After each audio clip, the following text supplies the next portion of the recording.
በስመ አብ ወወልድ ወመንፈስ ቅዱስ አሐዱ አምላክ አሜን። በስመ አብ ወወልድ ወመንፈስ ቅዱስ አሐዱ አምላክ አሜን። በስመ አብ ወወልድ ወመንፈስ ቅዱስ አሐዱ አምላክ አሜን። ይትባረክ እግዚአብሔር አምላክ አብ ወይን ለዛጽሐነ እስከዛት ሰዓት ቅዱስ እግዚአብሔር አምላኽና ነሰዓት ዘብጽሕና ክብርን ምስጋናን አምልኾ ውዳሴን ንዘላለም ንዕኹኖም እመቤታችን ቅድስት ድንግል ማርያም በአማላጅነት አቂባ በቃል ኪዳና ከብኪባ ነሰዓት ዘብጽሕትና ንዓውን ክብርን ምስጋናን ይጽሕያ ሕርያን ቅዱሳን መላእክት ነቢያት ሐዋርያት ጻድቃን ሰማዕት እግዚአብሔር ብዝኽበሮም መጠን ክብርን ምስጋናን ይኹኖም አሜን። አቤቱ ናይ ሰራዊት ጌታ እግዚአብሔር አምላክና ኃጢአትና ኸይርአኻ ነሰዓት ዘቐመካና ንስኻ እሞ ክብርን ምስጋናን አምልኾ ውዳሴን ንዘላለም ንዓኻ ይኹን። ዝተረፈ ጊዜናን ሰዓትናን ብቅድስና ተመሊእና መታን ክንከይድ ንሐዋርያት ጸጋ መንፈስ ቅዱስ ከም ሰደድካ ንዓና ድማ ጸጋ መንፈስ ቅዱስ ካስረደልና ርህርህተልና ቁራሪተ መዓት ሰአሊተ ምሕረት ቅድስት ድንግል ማርያም አዴና ናይ ወትሩ ጸሎትክን በረኸትክን አይፈለየናን እግዚአብሔር ክሳብ ነስምሮ ከዕገሰና ምሳና ቁሚ ንቅድስት ኤልሳቤጥ ነባ ሕርያቆስ ንቅዱስ ኤፍሬም ከም ዝባረኽቲ ንዓና ድማ በረኸትክን ረድኤትክን አሕድርልና ተራዳእነት ናይ ልዑል መልአክ ቅዱስ ገብርኤል አማላጅነት ናይ ኩሎም ጻድቃን ምስ ኩላትና ህዝበ ክርስቲያን ይኹን። አቡነ ዘበሰማያት ይትቀደስ ስምከ ትምጻእ መንግሥትከ ወይኩን ፈቃድከ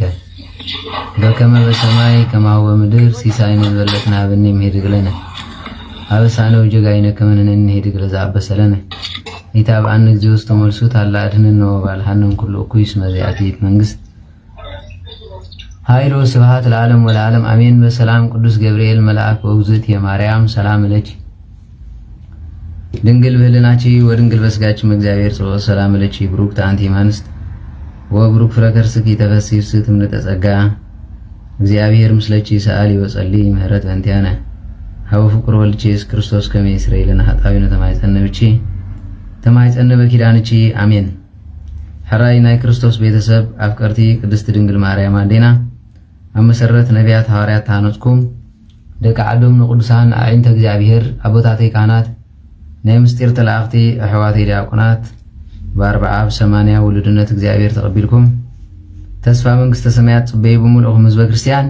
ፍጹም ሰላም እግዚአብሔር ምስ ኩላትኩም ይኹን። ከመይ ሓዲርኩም ከመይ ኣርፊድኩም ከመይ ውዒልኩም ከመይ ኣምሲኹም ክርስቶስ ተንሥአ እሙታን አሰሮ ለሰይጣን ሰላም ኮነ እሳን ሰላምን ዘለዎም ምሸት ይገበረና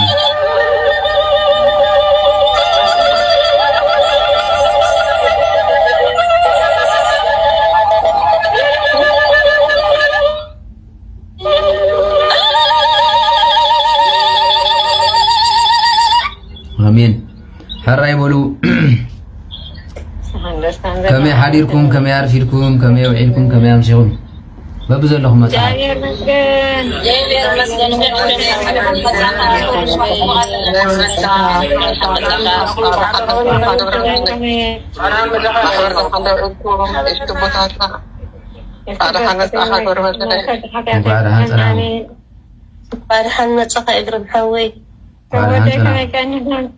እግዚአብሔር ይመስገን መይቀኒሁም እግዚአብሔር ይመስገን እሱን ይባረክ ለይ አሜን። ሕራይ በሉ እግዚአብሔር ምሕረቱ ብዙሑ ከደንስኡ ነው ነሰዓት ዘቆመና እሱ ስለ ዝኾነ ክብርን ምስጋናን አምልኾ ውዳሴን ንዕኡ ይኹኖ። ሕራይ ሎማ ዓንቲ ዝሓተትኩመሎ ስፍሕ ዝበለ ርስቲ ስለ ዝኾነ በዚ ጊዜ ናይ ቀደም ዝነበረ ባህሊ ናይ ቀደም ዝነበረ ሕጊ ናይ ቀደም ዝነበረ ናይ ቤተ ክርስቲያን ስርዓት ሰብ ክጥቀም ዘይደሊ ስለምንታይ እዩ ዝብል ማለት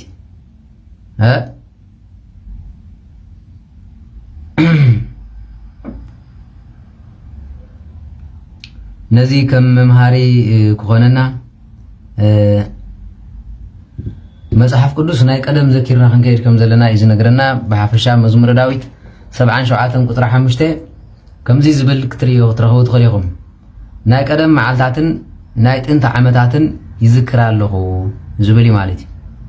ስለዚ በረከትን ረድኤትን ናይ ቅዱስ ዳዊት ምስ ኩላትና ይኹን ናይ ቀደም መዓልታትን ናይ ጥንቲ ዓመታትን ይዝክር ኣለኹ ብለይቲ ብበገናይ ንበገናይ ይሓስብ ምስ ልበይ የስተንትን ኣለኹ መንፈሰይ እውን ምርምር ኣለሁ እግዚአብሔር ሲ ንዘለዓሎም ዶ ይድርብዩ ድሕሪ ዝኸ ፀጉዑ ዶ ኣይርኢን እዩ ፀጉስ ንዘለዓለም ዶ ፈፂሙ ተወዲኡ እዩ ተስፍኡ ኸ ንትውልዲ ተውልዶ ተሪፍ እዩ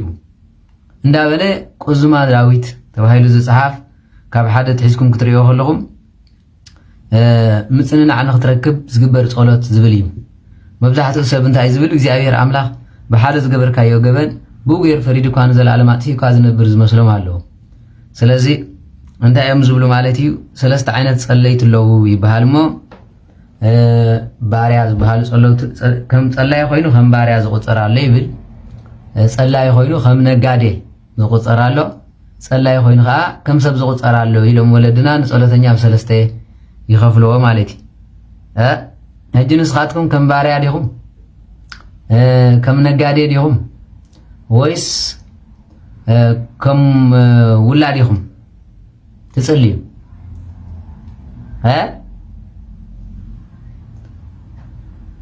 يسمع له لغة سيلا كوين وين ينزل في الفانو كل اللي زبل زلو يسمع له دفاع تركم ينام لا ونسخاتكم يجيب زيك تمهارو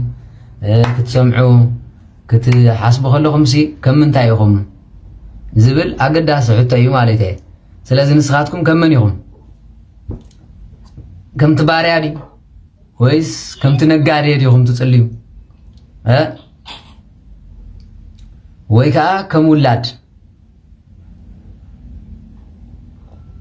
ብዝኾነ ድሓን እዚ ኣይተረዳእኩምን ሃገር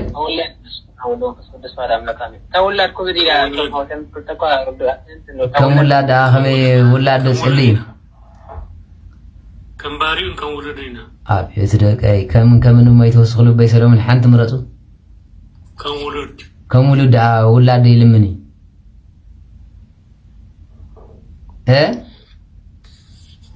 لمن وزودي لامثال الفطر كان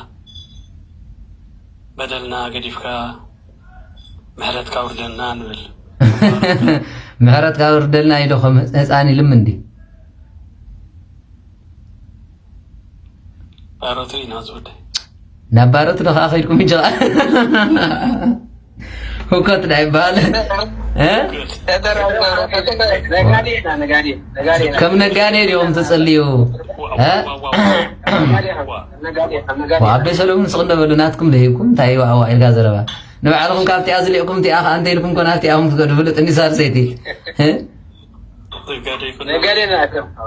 ስለዚህ ከምንታይ አሁን ትጽልዩ እንጂ ቤተክርስቲያን ሊቃውን ተخبሉ ከለው ሓደ ጸሎተኛ ነው ጸሎተኛ አሎ ይብል ማለት ጸሎተኛ ተሓደ ከምንታይ ጽልይልዎ ከም ባርያ ተሓደ ድማ ከም ነጋዴ ተሓደ ከዓ ከመን ይጽልይ ከም ውላድ ይሉ ስለዚህ ንስኻትኩም ከንታይ ትጽልዩ እዩ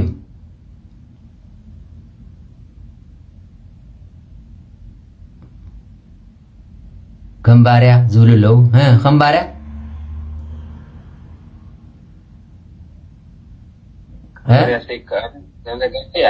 كم نقالي كم ولد وا اسك خمباري هذا خمي غير كباري خنتاي انتاي لي صلدا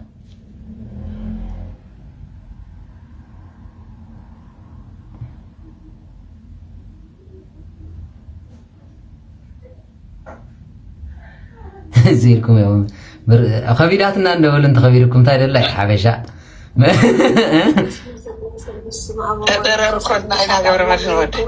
أباخت نسكت أمبري ها أبي أنت حاول بس دمو خفتن فتني أنت هتقول لي أخفيتك يا أخي إيش كم بارع با كم بارع خميل بارع ده أنت هيلو تسلي بارع نقولت محرني هاي ባሪያ ከም ባሪያ ጸሎት ከም ዝብል ኣሎ ንጎይቶ ሲልምን ምግብሃለ ሃብን ይብል ባሪያ ማለት ታይ ማለት ዲ ባሪያ ወለና ተመልስክ እንደገና ባሪያ ከይጽናዕከ ዲ ከመልስ ይገ ናና ባሪያ ከይካል ማለት እዚ ባሪያ ማለት ጎይታ ላዕሊት ባሪያ ታሕቲ እዩ ንጎይቶ ዝልምን ማለት ወይ ካን ጎይቶ ዝምሕጽ ይልኩማይ ትጉን መጀመሪያ ሕጂ ባሪያ እንታይ ምዃኑ ተረዲእኩም ኪዱ ባሮት እግዚአብሔር ባሮት ገለመላ ኣብ እንተ ኣቲና ትርጉም ካልዩ ከም ባሪያ ዝልምን ከም ነጋዴ ዝልምን ከም ውላድ ዝልምን ኣለዎ ንስኻትኩም ካብ መን ኢኹም መቸም ካብዞም ሰለስተ ሓደ ክትኮኑ ኢኹም ሓቂ ዶ ከም ነጋዶ በቃ ሰዓ ተሪፋትኩም ነራ ነጋዶ ዝግዮ ወንታይ ዝግዮ ናይ ባዕልኩም ዘይትገብሩ በይሰሎም ናትኩም ይዝግዮ ዋ ናይ ሰብ ተኾይኑ ዝግዮ ናትኩም ተኾይኑ ግን ናብቲያ እንተብለዋ እንታይ ኢኹም ዋ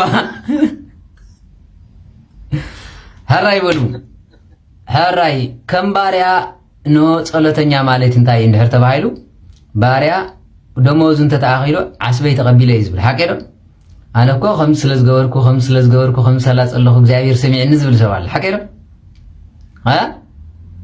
ኣለ የለን ኣሎ ሓቂዶ ወይ ድማ ውዳሴ ማርያም እንድሕር ኣጉድል ኣቢሉስ ከምዚኣ ስለዘይገበርኩ ይኮን ባሪያ እንተበዲሉ ወይ እንተጉዲሉ ከም ትቆፅዖ كم دم حسب كم زبل على ጸሎተኛ ይሉ እጅ ጸሎተኛ እንታይ ዝብል እነሆ እንደዚህ ደሞዝ ተቀበልኩ እኮ ከምዚ ገይረ ሰሪሐ ከምዚ ገይረ ኢሉ ይዛረብ ስለዚህ ዝገብሮ ዘሎ ዓስበይሲ ብጸሎተ ይረኺበ ይዝብል ኢሉ ትኽክል ዲገ ገይጋ ከምዚ ዓይነት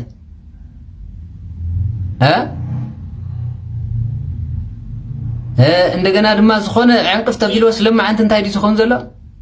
ጋብር ለማዓንቲ እንታይ ዲ ኣብና ኣረጋው ዝብል ሰብ ኣሎ ኣብ ቤተ ክርስቲያን ምስ ቀረብኩ ኣብና ኣረጋውን ጋብርን ዝዝክሮም ዘሎ ምበር ቅድሚ ኢኮ ከም ኣድግና ከደኸሎ ለሓንቲ ኢሉ ይፈልጥኒ ሓደ በሉ ትኸሙ ምዝካር ደሓንቶም ጻድቃኑን ስመም ንምጽዋዕ ይኸውን ግን እንታይ ማለት ኣነ እኮ ከም ስለዝገበርኩ ውዳሴ ማርያም ስለዘንብብ ስለከም ዝገበርኩ ዝብል ሰብ ኣሎ ስለዚ ባሪያ እንታይ ዝብል ማለት ዓስቡ ብገንዘቡ ሰሪሑ ከም ዝረኸቦ ከምኡ ዝመስል ሰብ ኣሎ እግዚአብሔር ግን ከምኡ ይኮነን ይብል ከምኡ እግዚአብሔር ስለጸለና ስለዝተንበርከኽና ከምዚ ገርና ስለዝሕጎስና እግዚአብሔር ይብና ወላስ ቸር ስለዝኾነ ነጋዳይ ካለ ይሉ ነጋዳይ እንታይ ዝገብር ማለት ከምዚ እንተ ጌርካ ከምዚ ትረክብ ኢኻ ከምዚ እንተ ረኺብካ ንኣብነት ክንዚ እንተ ሸይጥካ ክንዚ ገይን ክትገብር ኢኻ ዝብል ኣለ ሓቂዶ ከምዚ ጌርካ ከዓ ዝብል ኣለ ይሉ እዚ ከንታይ እዚ እውን ጌጋ ይብል ስለዚ ሓደ ጸሎተኛ ኮይኑ ከም ሓደ ነጋዳይ እንድሕር ዳ ቆፂሩ ንኣብነት ካህናት ንገዝኡ ዝመጽዎ ዘለዉ ሲ በቃ ብዙሕ ስለዝህብ እዩ ወይ ዝኾነ እንድሕር ዳ ሸቐጡ ፀቢቑሉሲ ጸሎተኛ ስለዝኾነ ወይ ከምዚ ገይሩ ንቤተ ክርስቲያን ስለዝምጽውት እዩ ዝብል ኣሎ እዚ እውን እንታይ ኢልዎ ጌጋ እንታይ ዳ ከም ውላድ ኢሉ ውላድ ኣብ ጭቃ ይጽናሕ ኣገለ ይጽናሕ ኣቦኡ ካርመ ተደልዩ በጃኻ ኣቦይ ግደፍን እንተይሉ እንታይ ዝገብሮ ማለት ይገድፎ ድሓር ድማ እዚ ውላድ እዚ ዘጸብቐሉ ዘኽፈሉ ይፈልጥን እዩ እንሆ ቴንክ ዩ 44 እንታይ ዝገብር ማለት እንሆ እቲ ህፃን እሱ ዘድልዮ እንታይ ምዃኑ ተረዲዩ ኣቦ እዚ ጌርካ ተኸደን እዚ ብላዕ እዚ ስተ ከምዚ ኢልካ ተዛረብ ዝብሎ ካልኣይ ድማ ንህፃናት ኩሉ ግዜ እንታይ ሓፀብናዮም ናብ ጭቃ እንተወፁ እንደገና ተመሊሶም እንታይ እዮም ዝኾኑ ማለት ዘረባናን ኣካይዳን ሰሚዖም እዮም ከም ዝኾኑ ማለት ስለዚ በስ ስለዝኾነ እዚ ጸሎተኛ እዚ ቁኑዕ ይብል ስለዚ ጎይታ እንታይ ኢሎ ማለት ከምዞም ህፃናት ተዘይኮንኩም መንግስተ ሰማያት ኣይተኣትውን ይብል ህፃን ኩሉ ግዜ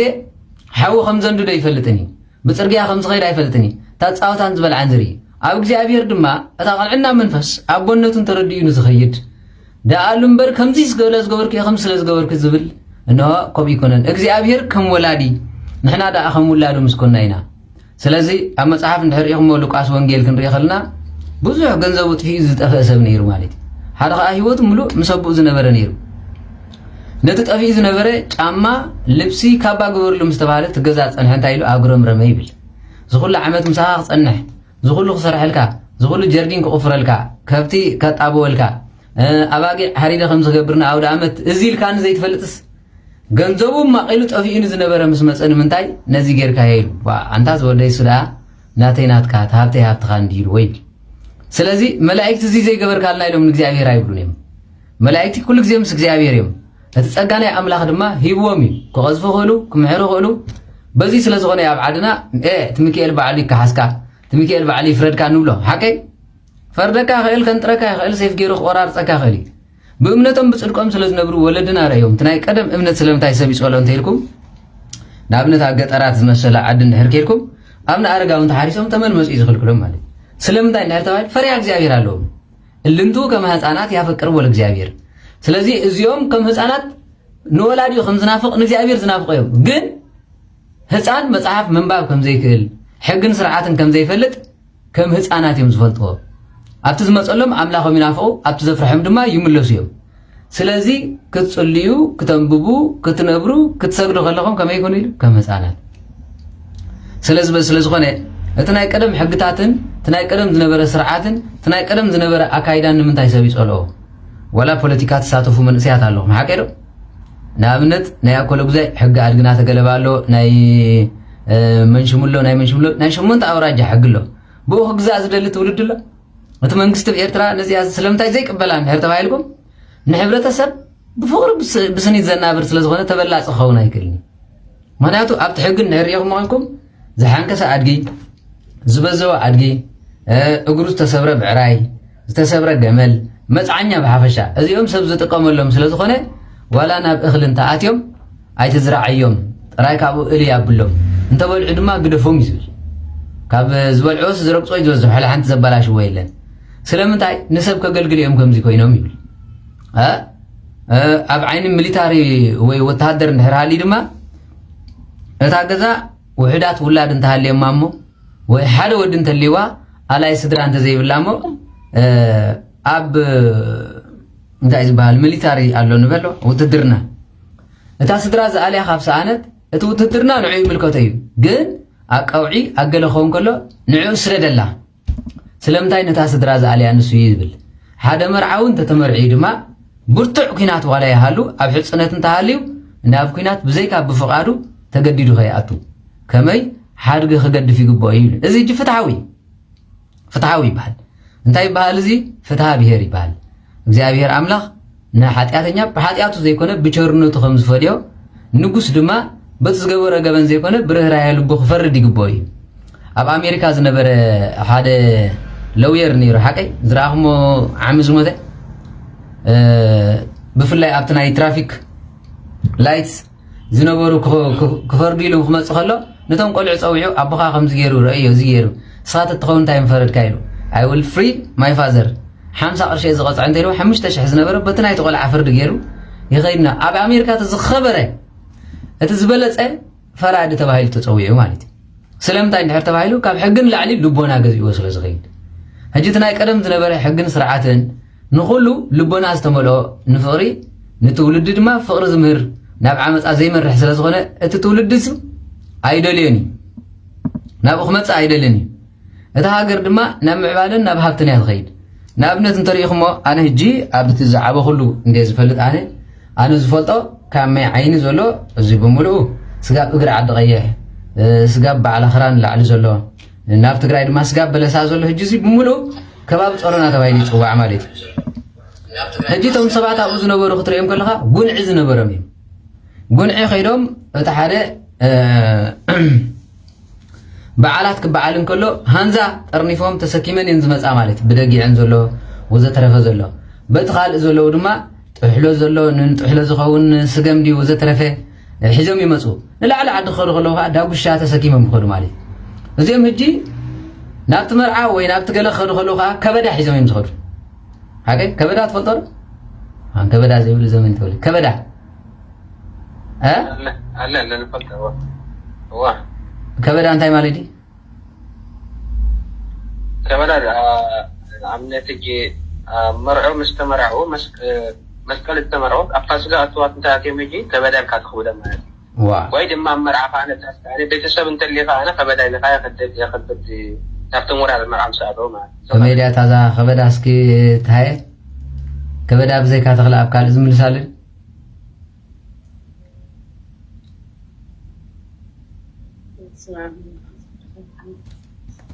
هذا واحد يفهم هذا مرعى ولا مرعى بس سبحان بقين المرعى بواح بشاجر كابون جاكا فخذهم دعانا فاس قام سأتوون تقولي أخان مرعون هكان كون زمركا أو تعرفهم أخل عاد مرعى أنا نبي تسبقة حاجة زي حنسة عتاقين إيه سوا أنا على تحدث تغن خبدا زبحال زلو أبت مرعى زقبري حكيلو نتيني حوها يدفو زيني حوها زمركا قينو تقبرو زل هاندي كبدا ماليت ግን تسب انت بحونت انت بفقري زتقوملو له نسخه انت اي مالتي مرعاوتي خمرعو خلو انت ميت ايتاريو 50 ايتاريو حدا ገን اسواريو حدا سارمادي حيزم مصيم يبلو بفلاي سغا بج زيت افه كتريو خلهم زبعل دغين مي عيني غلخ تريو خلهم كبدا زحزخ مص خلو امبلتا غيرو يمصبلو حاجه امبلتا غيرو مالت يقبلوهم بوي بعل ጭራ እንታሊ መሪሕዎ መጽዕል እንዳተባለ ዘخبدو ሰባት ድማ خبرلو እዚ እንታይ ዘሪኤካ እንድሕር ተባሂሉ ጉንዒ ይባል ምጉንና ነንባዕልኻ ምፍቅቃር ካብ መርዓና መርዓ ከይተረፈኳስ ቧ አንታ እንዳገለኩ ኸቢዶምና ነይሮም እዮም ተባሂሉ እቲ መርዓ ብቅድስና ብፍቅሪ ብረድኤት ይኸይድ ነይሩ ብዓይኒ ሕጊ መጽኻ ድማ ሼምለስ ምቻሎ እዚ ሕልናኻ ዝወቕሰካሉ ንዓውኻ ዝኣክልሲ ንመንሽሙ ኸይድካ እንታ ክትከሶ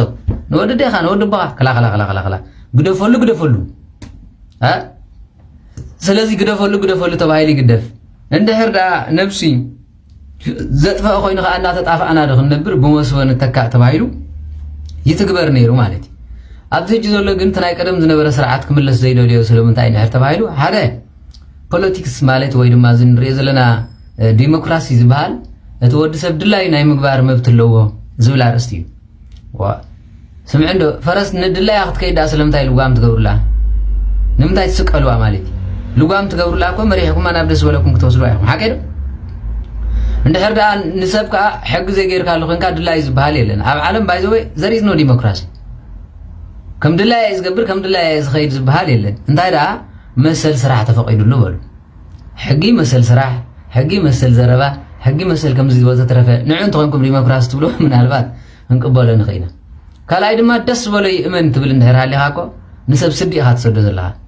እምነ ኣምላኸይ እንተይልኳ 000 እቲ ትውልዲ እምኒ ይቕይሮ ማለት እምኒ ስለዚ ኣብ መጨረሻ እንታይ ትገብር ኣለኻ ኣምላኽ ማለት ክትኣምኖ ከለኻ ክትጽልየሉን ክትሰግደሉን ከለኻ ሪስፖንስ መልሲ ዘለዎ ክኸውን ኣለዎ ማለት መብዛሕትኡ ዝኾነ ሃይማኖት ባእሲ ዘጋጥም ዘሎ ብዙ እዩ እግዚአብሔር ኣሎ ክትብል እንትኾንካ ህላውን ዝገልጸሉ በረኸቱ ረድኤቱ ዘፍስሰሉ ነገር ክህልዎ ስለዘሎ ኣሎ ስለዝበልኻ ኮንካ እንተኣምን ማለት እንታይ ዳልካ እግዚአብሔርነቱ ዝገልጸሉ ባህሪ ኣብነት ኣብ ዓድና እንድሕር ኮይኑ መኻናት ውላዲ ስእናሞ ብቅዳሴ ብጸሎት ብቅዱስ ቁርባን ገድለ ሓዚለን ብምዛር ገሊአን ድማ ነቲ ገዳም ብምዛር ሸውዓተ መዓልቲ ብምጽላይ ብዙሕ ይግበረለኒ ኣብ ካልእ ግን እዚ ዘይትሪኦ እንድሕር ኮይንካ እንታይ ኣድለየ እንታይ ካ ሃይማኖት ኮይኑ ብምንታይ ከ መልሲ ዘይረኸብካሉ ሃይማኖት ይኸውን መጽሓፍ ጥራይ ኣንቢብካ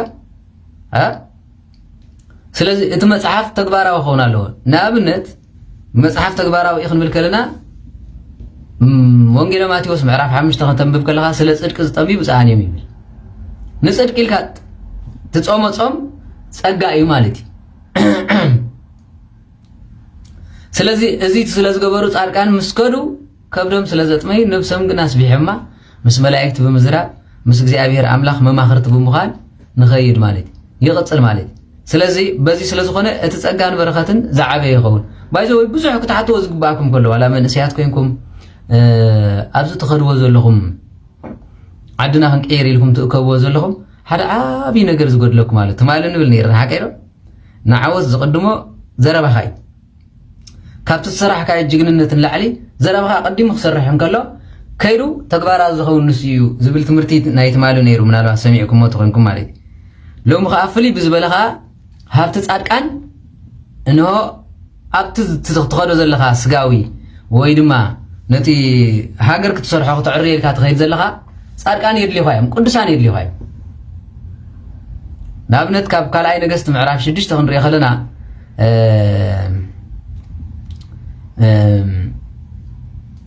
ኤልሳዕ ዝበሃል ነቢ ኣሎ ማለት እዩ እዚ ኤልሳዕ እንታይ ዝገብር ነይሩ እንተኢልኩምኒ በዓል ዓብዪ ራእይ በዓል ዓብዪ ጸጋ ስለ ዝነበረ ሓደ ሕሙም ይፍውስ ነይሩ ለምጻማት የንጽህ ብዙሕ ተኣምር ይገብር ንኣብነት ምሳር ኣብ መፅረቢያ ምስ ወደቐተስ ወዲቃት ንኽብሎ ከሎ ታባ ባሕሪ ዕሙቕ ዝበለት ስለ ዝነበረ ዝሕምብስ ሰብ ኣይነበረን እንታይ ኢልዎ ማለት እዩ ኣበያ ኣትያትካ ኣብዚኣ ብልክዕ ደብዚኣ ኢልዎ ቅራፍ ዕንጨይቲ በላ ኣምፂሉ ነታ ቅራፍ በስመ አብ ወወልድ ወመንፈስ ቅዱስ ኢሉ ሰው ምስ ኣበላ እታ ቅራፍ ንውሽጢ ኣትያ እታ መፅረቢ ድማ ሓፂን ንላዕሊ ፀለል በለት ኢሉ ሓፂን ፀለል ከብል ዝኽእል ፀጋ መንፈስ ቅዱስ እምበር ቅራፍ ዕንጨይቲ ይኮነን ሓቂ ዶ እታ ቅራፍ ዕንጨይቲ ግን ምኽንያት እዩ ዝጥቀመላ ዘሎ ማለት እዩ ማይ ኢያሪኮ ክንሪኦ ከለና ከዓ ኣዝዩ ጨዋም ጥንሲ ዘስድድ ነይሩ ንኢያሪኮ ክመፅእ ከሎ ነቶም ህዝቢ ምስ ባረኾም ዝዓድኹም ክንደይ ትፅብቕ ብዙሕ ለምለም ኣለዋ ክብሉ ከሎ እወ እንተኾነ ግን ማይና ጨዋም ኮይና ኣዋልድና ካብኡ ብሰተያሉ ጥንሲ ይኸደና ኣሎ ኢሎም ጨው ኣምፁ ኢልዎ ጨው ንኩሉ ከም ዘመቅር ነታ ማይ ዓይኒ ማይ ድማ ኣብ ሳርማ ገይሩ ማይ ገይሩ ምስ ደፈላ ስጋብ ሕጂ ካብዚኣ ዝሰተያ ዘበላ መኻናት ይውለዳ ተባሂሉ ማይ ኢያሪኮ ሰትዩ ዘይወልደልን ስለዚ እቲ ማይ ካብ ምኽነት ናብ ወሊድነት ተቐይሩ ማለት እዩ ሕጂ እዚ እንታይ ማለት እዩ ሃብተ እግዚኣብሔር ይበሃል እቲ ጨው ምኽንያት ዳሉ ዝኸውን ዘሎ እምበር እቲ ቀንዲ ሓይሊ ኣብ ምንታይ እዩ ዘሎ ማለት እዩ ኣብ ኣፍ ኤልያስ እዩ ዘሎ ስለዚ ብኡ መሰረት ድማ ናይ ኤልያስ ዓስቢ ናይ ኤልያስ በረኸት ክትረክብ ክትጥቀመሉ ትኽእል ኢኻ ዘር ለሚን ዝጥቀሙ ኣለዉ ካልእ ዝጥቀሙ ኣለዉ እቲ ዝተጠቀሙሉ ግን ቀንዲ ንኣብነት ሙሴ ክኸይድ እንከሎ በትሪ ገይሩ ነቲ ባሕሪ ሃረማ ኢሉ ባሕሪ በትሪ ጌርካ ሃሪምካዮ ክመቀል ይኽእል ኣይኮነን ስመ እግዚኣብሔር ፀዊዑ በቲ በትርኻ ተጠቐም ስለ ዝበሎ ግን ነታ በትሪ ምስ ሃረማ ከም ፅርግያ ሕለፈቶም ይብል እዚ ሕጂ እቲ ሓይሊ ምስ መን እዩ ዘሎ ማለት እዩ ምስ ሙሴ በዚ መሰረት ንኩሉ ዕቢናዮ ንኸይድ ናብቲ ናይ ኤልያስ ክንምለስ ከለና ወይቶም መንእሰያት ክንሪኦም ከለና ኤልያስ ሶርያውያን ብርቱዓት ሓያላት ካብ እስራኤላውያን ድማ ዝበዝሑ እዮም ኩሉ ግዜ ክወርዎም እንከለዉ ክዕምፅዎም እንከለዉ ስለያ ኣብዚሖም ወዘተረፈ ገይሮም የጥቅዕዎም ነይሮም ኣብ መጨረሽታ ነቢይ እግዚኣብሔር ስለ ዓዱ ዝሓምም ጻድቕ ስለ ዝነበረ ኤልሳዕ እግዚኣብሔር ኣምላኽ በጃኻ ነዚ ስራሖምሲ ኣፍርሶ እቲ ዝገብሮ ምኽሪ እቲ ዝገብሮ ኩሉ ዘበለ ድማ ኣብ ኣኼባኦም ብመንፈስ መታን ክሳተፍ ምስኡ ፍቐደለይ ኢሉ ዝፅሊ ማለት እዩ ሕጂ ሶርያውያን ተኣኪቦም ስለ እስራኤል ክመኽሩ ከለዉ ኤልያስ ድማ ኣብ በዓቲ ኮይኑ ምኽሪ ኮፍ ኢሉ ይሰምዕ ነበረ ኣብቲ መዓያሾ መንእሰያት ሃገር ክትቅይሩ ትደልዩ ኢሳያስ ምስ ሚኒስትራቱ እንታይ ይሓስብ ብፀሎት ተዘይረኺብኩም ወዳ እሞ ብናይ ስለያዊ ሓበሬታ ኢኹም ክትረኽቦ ዋላቶም ኣብ ኣክቲቭ ቶከርስ ናይ ፖለቲካ እንድሕር ሃልይኹም ኮይንኩም ንሓደ ገዳማዊ ንሓደ ዕብይ ዝበለቦ ሓቢ ፀጋ ዘለዎ ብዓራኢ ዝኾነ ኣብዚ ሃገር ዘለዉ እንታይ ይሓስቡ እስከ ንገሩና ኣቦና እንታይ ይብሉ ክንቂሮም እንተኮይንና እንታይ ክንገብር ኣለና ኢልኩም ምስኡ መኺርኩም ኣብዚ ኮይንኩም እንድሕር ዘይተዛሪብኩም ሓሳባቶም ዳ ብምንታይ ክትብትንዎ ኢኹም ማለት እዩ ብጣዕሚ ትገርመኒ እዚኣ መንፈሳዊ ሰብ ኣየድልየናን በስመ አብ ኢሉ ጥራይ ይኸይድ ካህን ጥራይ ቅዳሴ ይግበር ወዲያቆን ጥራይ ከምኡ ገይሩ ይኸይድ ትብሉ እንተኮይንኩም እቲ ሃገር ብዘይ ዲያቆን ብዘይ ካህን ወላ ሓንቲ ክትገብሩ ኣይትኽእሉን ንሱ እንተሃሊኩም ኮይኑ ግን ስለያ ሓበሬታ የድልየኩም ስለምንታይ ድሕር ተባሂሉ ልብን ኩሊትን ዝምርምር ኣምላኽ ዝገብርዎ ሓሳባቶም ስለ ዝፈልጥ ንስኹም ድሮ ክተፍርስዎ ኢኹም ማለት እዩ ድሮ ስለዚ ኤልሳዕ ኩሉ ግዜ ዝገብርዎ ይፈልጥ ስለ ዝነበረ ንእስራኤል ክንወራ ኢና እቲ ንጉስ ከምዚ ኢሉ ወታሃደራት ድማ ክንድዚ ስለ ዘለዎ ክንድዚ ሽሕ ተኣኽሉ ከይድኩም ነዚ ኣጥቅዕዋ ሽሕ ከይድኩም ኣጥቅዕዋ ይብሎም ንሱ ከዓ ንዕለት ክንድዚ ከጥቅዑኻ ወዲኦም ስለ ዘለዉ ክንድዚ ሰራዊት ሒዞም ክመፅኦም እሞ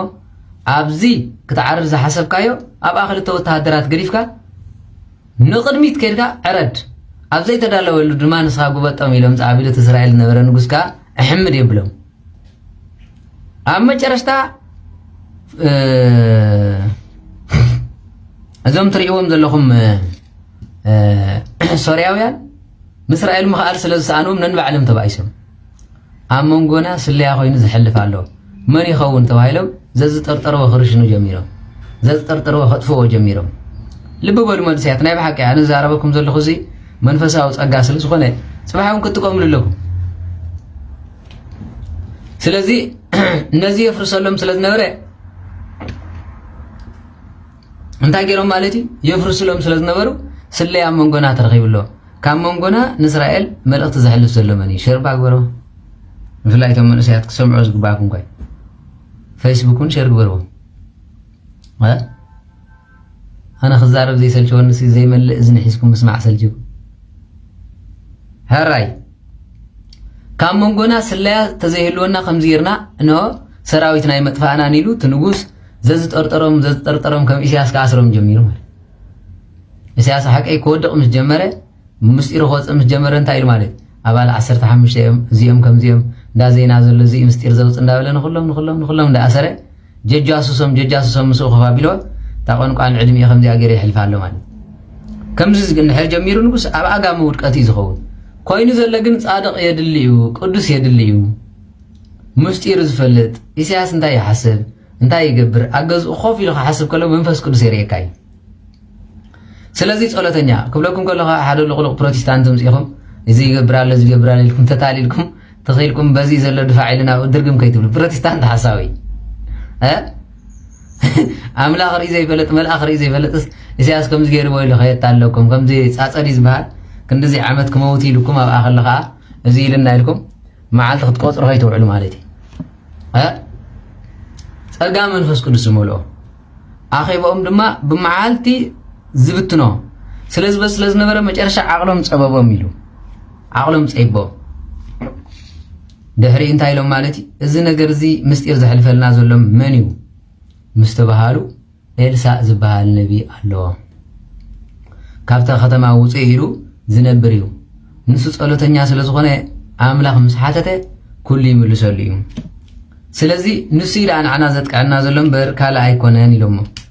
በሉ ኢሉ ኣለው ዝበሃሉ ሰራዊቱ ኣኽቲቱ ናብቲ ኤልሳዕ ዘለዎ ቦታ ውሰድኒ ኢሉ ማለት ናብ ኤልሳዕ ምስ ወሰድዎ ግን እቲ ኩሉ ቦታ ወተሃደራት ገይሩ ከቢቦ ኤልሳዕ ኮኑ በይኒ ትናቱ ዝነበረ ረድእ ውፅእ ምስ በለ መምህር ጠፋእና በቃ ወተሃደራት ሶርያ ምድር ዝኸድኒዮም ከቢቦምና ድማ ኣለው ኢሉ ኤልሳዕ ግን ምንም አይመስለውን ይል አይገርመኩም ስቅበል ደሓን ካብቶም ምስኦም ዘለው ሲ ምሳና ዘለው ይበዝሑ ከመይ ጌርካ ከም ትብለና እዚኦም እኮ ንምድሪ ዝኸድኒዮም አንታ ስቕ እንደበል ምሳና ዘለው ይበዝሑ አቤለውና ናትና እኮ 3000 ዘይኣኽሉ ሰራዊት እዮም ድሕሪ ሓንሳዕ እስኪ ስቕበል ኢሉ ጸሎት ግብር ኣቢሉ እግዚአብሔር ዓይኒ ናይ ዝብላቴና እዚ ክፈት ምስ በሎ ዓይኑ ተኸፍተ ይብል ዓይኑ ምስ ተኸፍተ ግን እልፍ አእላፋት መላእክት ሰይፎም ሒዞም መላእ ተራራ ከቢቦም ነበሩ ይብል አይገርመኩም ስለዚ በዚ ምስኮነ ከቱ ኣብቲ ካልኣይ ነገስት ምዕራፍ 6 ካብ 10 ካብ 8 ተሒዝኩም ክትንብቡ ትኽእሉኹም ስለዚ እቲ ንጉስ እስራኤል ድማ ናብታ ናይ ኣምላኽ ሰብ ዝነበራ ዘማዕድዎ ቦታ ይሰድድ ነበረ እሞ ኣብኣ ከዓ ሓንሳዕ 2 ሳዕ ጥራይ ዘይኮነስ ንርእሱ ተጠንቀቐ ልብ ንጉስ ሶርያ ድማ በዚ ነገር እዚ ተሸበረ ነቶም ገላው ዳዊት ከዓ ካባናስ እቲ ምስ ንጉስ እስራኤል ዝሓሳቡ መን ምዃኑ ዶ ኣይትነግሩናን ኢኹም በሎም ሓደ ካብቶም ገላው ከዓ ጎይታይ ንጉስ ኮማ ኣይኮነን ግናኸ ኤልሳዕ እቲ ኣብ እስራኤል ዘሎ ነቢ እቲ ኣብታ እቲ ድቅሰላ ሕልፍኒ ተዛረብካዮ ዘረባ ንንጉስ እስራኤል ይነግሮ እዩ በቃ ምስ ሰበይትካ ዝዕለልካ ያዋላ ይነግሮ ያኹም ስለዚ ከም ዝመሰለ ዝፍራሕ ጻድቕ ክፍሉ ኣለዎ ቀፂሉ ንሱ ድማ ልኢኹ ከምፆስ ንኡ ኣበይ ከም ዘሎ ኪዱ ርአዩ በሎም ንኻ ኣብ ዳታን ኣሎ ኢሎም ከዓ ነገርዎ ሽዑ ኣፍራስን ሰረገላትን ብዙሕ ሰራዊትን ገይሩ ናብ ኣሰደዶ ብለይቲ መፂኦም ድማ ነታ ከተማ ከበብዋ እዩ ከበብዋ ተመልከቱ ማለት እቲ ጊልያ ናይ ኣምላኽ ሰብ አንግሂቶን ሲዩ ምስ መፀኻ እነሆ ሰራዊት ምስ ኣፍራሶም ሰረገላታትን ነታ ከተማ ከቢቦማ ነቲ ጊልኡ ድማ ኣየ ጎይታየ እንታይ ክንገብር ኢና ዳኣ በሎ ንስኻ ካብቶም ምሳታቶም ዘለው ምሳና ዘለው ይበዝሑ እሞ ኣይትፍራ ኢሉ ኤልሳዕ ድማ ኦ እግዚአብሔር ይልምነካ ኣለኹ ክርእስ ኣዒንቱ ክፈተሉ ኢሉ ጸለየ ንመን ነቲ ጊልያ ነቲ ናቱ ረድእ ማለት እግዚአብሔር ከዓ ኣዒንቲ እቲ መንእሰይ ክፈተሞ ንሆ ድማ ኣብ ዙርያ ኤልሳዕ እቲ ኸረንን ናይ ሓዊ ኣፍራስን ሰረገላታትን መሊኦም ረአየ ናብኡ ምስ ወረዱ ከዓ ኤልሳዕ ይልምነካ ኣለኹ ነዚ ህዝቢ እዚ ብዕውረት ወቕዓዮ ኢሉ ንእግዚአብሔር ጸለየ ከም ተቓሉ ድማ ኤልሳዕ ድማ ኣዒንቶም ብዕውረት ወቕዖ ይብል ሕጂ መንእሰያት ኣብዚ ብፍላይ ዘለኹም ኣብ ሰዓት እዚ ንዓኹም ዘጸግዕ የለን ዘጸግዐኩም ሲ የለን ንኤርትራ ክትቅይሩ ደልኹም ሲ ጅቡቲ ኣይተጸግዐኩም እያ ክፍኣት ግብሪ ዘለዋ ንኣሜሪካ ተጸግዑ እምበር ንኤርትራውያን ኣይተጸግዑም እያ ኣብ ትግራይ እውን ከየጸግዑኹም በቲ ስለዝብሉ ግልብጥ ኢሎም ቶም ወያነ ዝበሃሉ ዳርጋ ከይጠፈ ሰላም ክትረኽቡ ይትኽእሉ ንሱዳን ከይትኸዱ ሱዳን ንባዕላ ሽግር ረኺባ ስለዘሎ ክትቀርቡ ይትኽእሉ ንስዑድ ዓረብ ከይትኸዱ ዓረብ ከም ዝፈልጦ ለኽባጢ ብባሊቃ ሽኮር ንድሕሪት ሸይጥካ ከይድ ኽእል ንዓኹም ክዕውተኩም ዝኽእል እንታይ እንድሕር ተባሂሉ ጻድቕ ቅዱስ ገዳማት ሒዙ ንገዳማት ከይድኩም እንሆ ስለኹም ዝጽልዩ ጻድቃን ክትሓትለኩም በይናይ እንተኸድና ኢና ንዕወት እግዚአብሔር ኣምላኽ ሓይልን ስልጣንን ዝበና ነዚ ሃገር እዚኣ ንዓ ዝኸውን ንጉስ ዘንግሰላ ንዓ ዝኸውን ደግ ዝመፀላ በይናይ ኣግባብ እዩ ንኤርትራ ዘሎ ገዳም እንተሓቲትኩም መሊሱ ይኸዋርደኩም እንታይ ዝብል እንታይ ኢልኩም እኔ እዚ ኢላ ኣነ ክነግረካ ኣይክእልኒ ከምዚ ክብለካ ኣይክእልኒ እዩ ገዳማት ግን መሊእ ኢሉ በረኻ ኣሎ ከይድኩም ነቶም ገዳማት ብጸሎት ካልእ ይትረፍ ኣብ ማይ ዓይኒ ዘለዉ መንእሰያት መነኮሳን ይኣኽልኹም እዮም እቶም ኣብ ማይ ዓይኒ ዘለዉ መነኮሳት እንሆ ብጸሎቶም ይኣኽልኹም ክንደይ ዝበቕዑ ኣለዉ ስለዚ ንዑ ሒዝኩም ክትከዱ ከለኹም ነቲ መንገድኹምን ነቲ ሓሳብ ናይ መንግስትን ተፍርስዎ ኢኹም ሓሳብ ልቢ ናይቲ ሰብ ድማ ክትረኽቦ ትኽእሉ ኢኹም እንተዘይኮይኑ ግን ዲፕሎማሲ ንግበር ከምዚ ንግበር ኣኻሊ ይኮነን እሱ ከም ኣካይዳኹም ኣኻሊ ይኮነን ኣብ ጉዳይ ቤተክርስትያን ድማ ቤተክርስትያን ክትቅይሩ ነቲ ዘለዎ ሕግን ስርዓትን ናብ ንቡር ክትመልሱ እንተኮይንኩም የድልየኩም እዩ ቅዱሳን መን ኣቦይ ብቡቕዓት ዲ ጵጵስና ተሰቒሉ ዘሎ ብሻራ ኣብ መንገዲ ከምዚ ገይሩ ስለምንታይ ከ ብቡቕዓት እንድሕር ኮፍ ኢሉ ኮይኑ ስለ ደቁ ስለ ትውልዱ ዘይሓስብ ዝመተ ርእሳ ኣየእቱ ዘሎ ህዝቢ ኣየድሕን ሕሙም ኣይፍውስ ዘሎ ኣይዛረብ ንዝተኣሰሮ ኣየሓተሎም ብምንታይ ደኣሉ እንታይ ደኣ ክትገብሩለኩም ማለት እዩ መነመን ኣብቲ መንበረ ፓትርያርክ ኮይኖም ናይ ልቦም ይበኽዩ የልቅሱ ካብ ዝገርመኩም ካብዞም ኣብ ደገ ዘሎ ኣባ ኤልያስ ዝበሃሉ ምሻሎ ብዚ ጳጳስ ናይ ሰሜን ኣሜሪካ ኣለው የለውን እዞም ሕጂ ዘለዎ ኣባ ኤልያስ ዝበሃሉ ማለት እዩ ኣባ ኤልያስ ዝበሃሉ ኣብ ኣሜሪካ ኣለው ሓቀዶ እዞም ኣባ ኤልያስ ከይፈተው እዮም ዘገልግሉ ደስ ከይበሎም ከሎ የገልግሉ እዮም ዓመፃ ከም ዝገብሩ ዘለዉ ፅቡቅ ገይሩ እዩ ዝርድኦም ካብ ዝገርመኩም ደው ኢሎም ከም ዝኽብሉ ከለው ኣይ እዚ መንእሰይስ እንታይ ኮን ገይሩና ይኸውን መኣስ ኮን ፍትሒ ይኸውን ኣታ ኣምላኽ ኣቦይ ስቒልና ዶ ንሰብ ቀቢርና ክንነብር እናበሉ እዮም ዝነብሩ ክነግረኩም ኣልዕላ ኣቢሎም ብሓሶት እዮም ዝነብሩ ማለት ሲ ልቦም ቁኑዕ እዩ ግን ነታ ዝሓዝዋ ኤርትራ ዶ ከምዚ ክገብር ኢሎም ስቒሎም በታ ፖለቲካ ፃወጥ ስለ ዝገብሩሎም ከይፈተው እዮም ዘገልግሉ ቀረብዎም ናይ ብሓቂ ይብለኩም ኣለኹ ቀሪብኩም ቶም ካህናት ከተዘራርብዎም ፈትኑ ሕተትዎም ስኢልካ እዚ ስለ ዝኾነ ነዚ መንበረ ፓትርያርክ ስለ ዝደገፈ ኢልኩም ኣይትግፍዕዎም ንቀራረብ ንዘራርብ በልዎም ከምቲ ንሶም ንዓኹም ብትን ዘእትውልኩም ዘለዉ ከምዚ እንዳገበሩ ቀሪብኩም ኣባ ኤልያስ ብሓቂ ደስ ዲልኩም ደቅና ከይተቐብሩ እዚ ተደርብዮም ከለዉ ደብረ ሊባኖስ ዓብይኹም ሲ ዓፅሚ ጻድቃን ትሕልዎ ከምዚ ትገብሩ ነይርኩም ሲ ሓደራ ዝሃበትኩም ገዳም ሲ ንዝሞተ ክትቀብሩ ንዘለዎ ክትናዝዙ ድዩ ንሕና ደቅኹም ዲ ኮነን ኢልኩም በፍንጮም ሓዝዎም እቶም ኣብ ጣልያን ዘለዉ ለኽባጥ እዮም ጠቕላላ ለኽባጥ ሓሳዊ እዮም ካብ ቀደሞም ኣትሒዞም 100% ክነግረኩም ማለት እዩ ኣነ ፅልኢ ብለይኒ ዝኾነ ሰብ ለኹመኛ እዮም በዚ ስለ ዝኾኑ በዚ እንተሒዝኩሞም በዚ ንምዃኑ ፈሪሃ እግዚኣብሔር ይብሎም ኣባ ኤልያስ ግን እንዳበኸዮም ዝነብሩ ባዕለይ ክነግረኩም ማለት እዩ ኣነ እኮ ብመንፈስ ቅዱስ ስለ ዝሪኦም ዘለኹ እምበር ብስጋ ዓይኒ ይኮንኩን ኣይፈልጦምን እኮ ረኺበዮም ኣይፈልጥን ስለዚ ቀሪብኩም ኣዘራርቦም ኣነ ገርመኩም በዓል ኣባ ተክለ ሃይማኖት ክትሓምቁ ምስ ኣባ መቃርስ ከድኩም ተዓሪቐ እንዳበልኩም ምሳኹም ዝዓበየ መነኩሴ መሓዛኹም ወዲ ዓድኹም ምሳኹም ዝነብር ብፍቕሪ ብቓል ኪዳን ብጸሎት ብሱባኤ ንሕተት ኢልኩም ምዝራብ ከቢድኩም ማለት ተሃድሶ ክትኮኑ ደስ ኢልኩም ኣብ ሓንቲ ዓዲ እኮ እዮም ዓብዮም ኩሎም ካብ ዝገርመኩም ማለት ግደፍዎም ቶም ካልእ ማለት እዩ ሒዝኩሞ ዘለኹም ትምህርትስ ግደፍዎ እዚ ናይ ኣባ መቃርስ ትኽክል እዩ ገለመለልኩም ከተረዱ ይትፈትኑ ግደፍዎ ኣባ ተክለ ሃይማኖት ማለት እዩ ኣሜሪካ ደብሪ ተመረቐ ከምዚ ተመረቐ እንዳበልካ ምኻድ ዋጋ ዘሎ ይኮነን እቲ ዋና ነገር ግን ኣባ ኤልያስ ብዝምድና ሓወኹም ብገዳም ወዲ ኣቡነ ሊባኖስ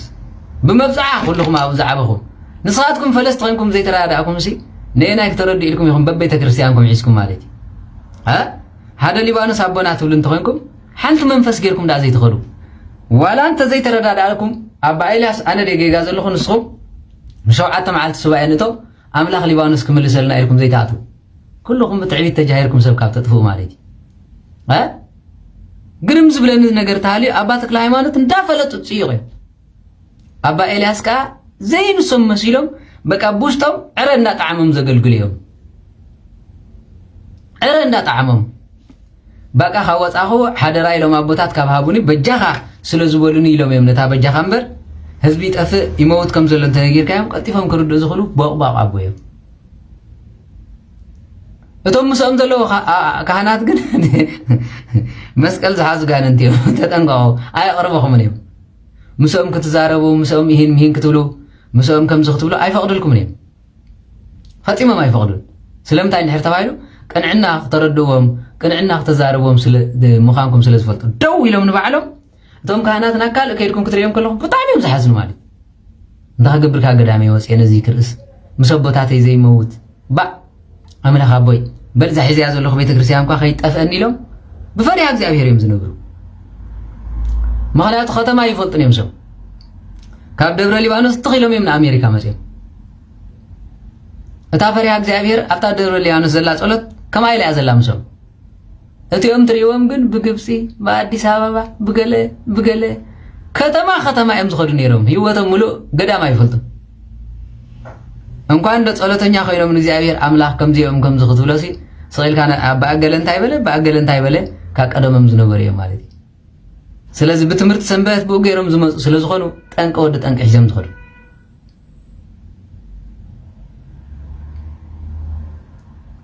ስለዚህ ስለዝኾነ ንስኻትኩም እተን ነቢሲ አድላዩ ጻድቅ አድላዩ ንእግዚአብሔር አምላክ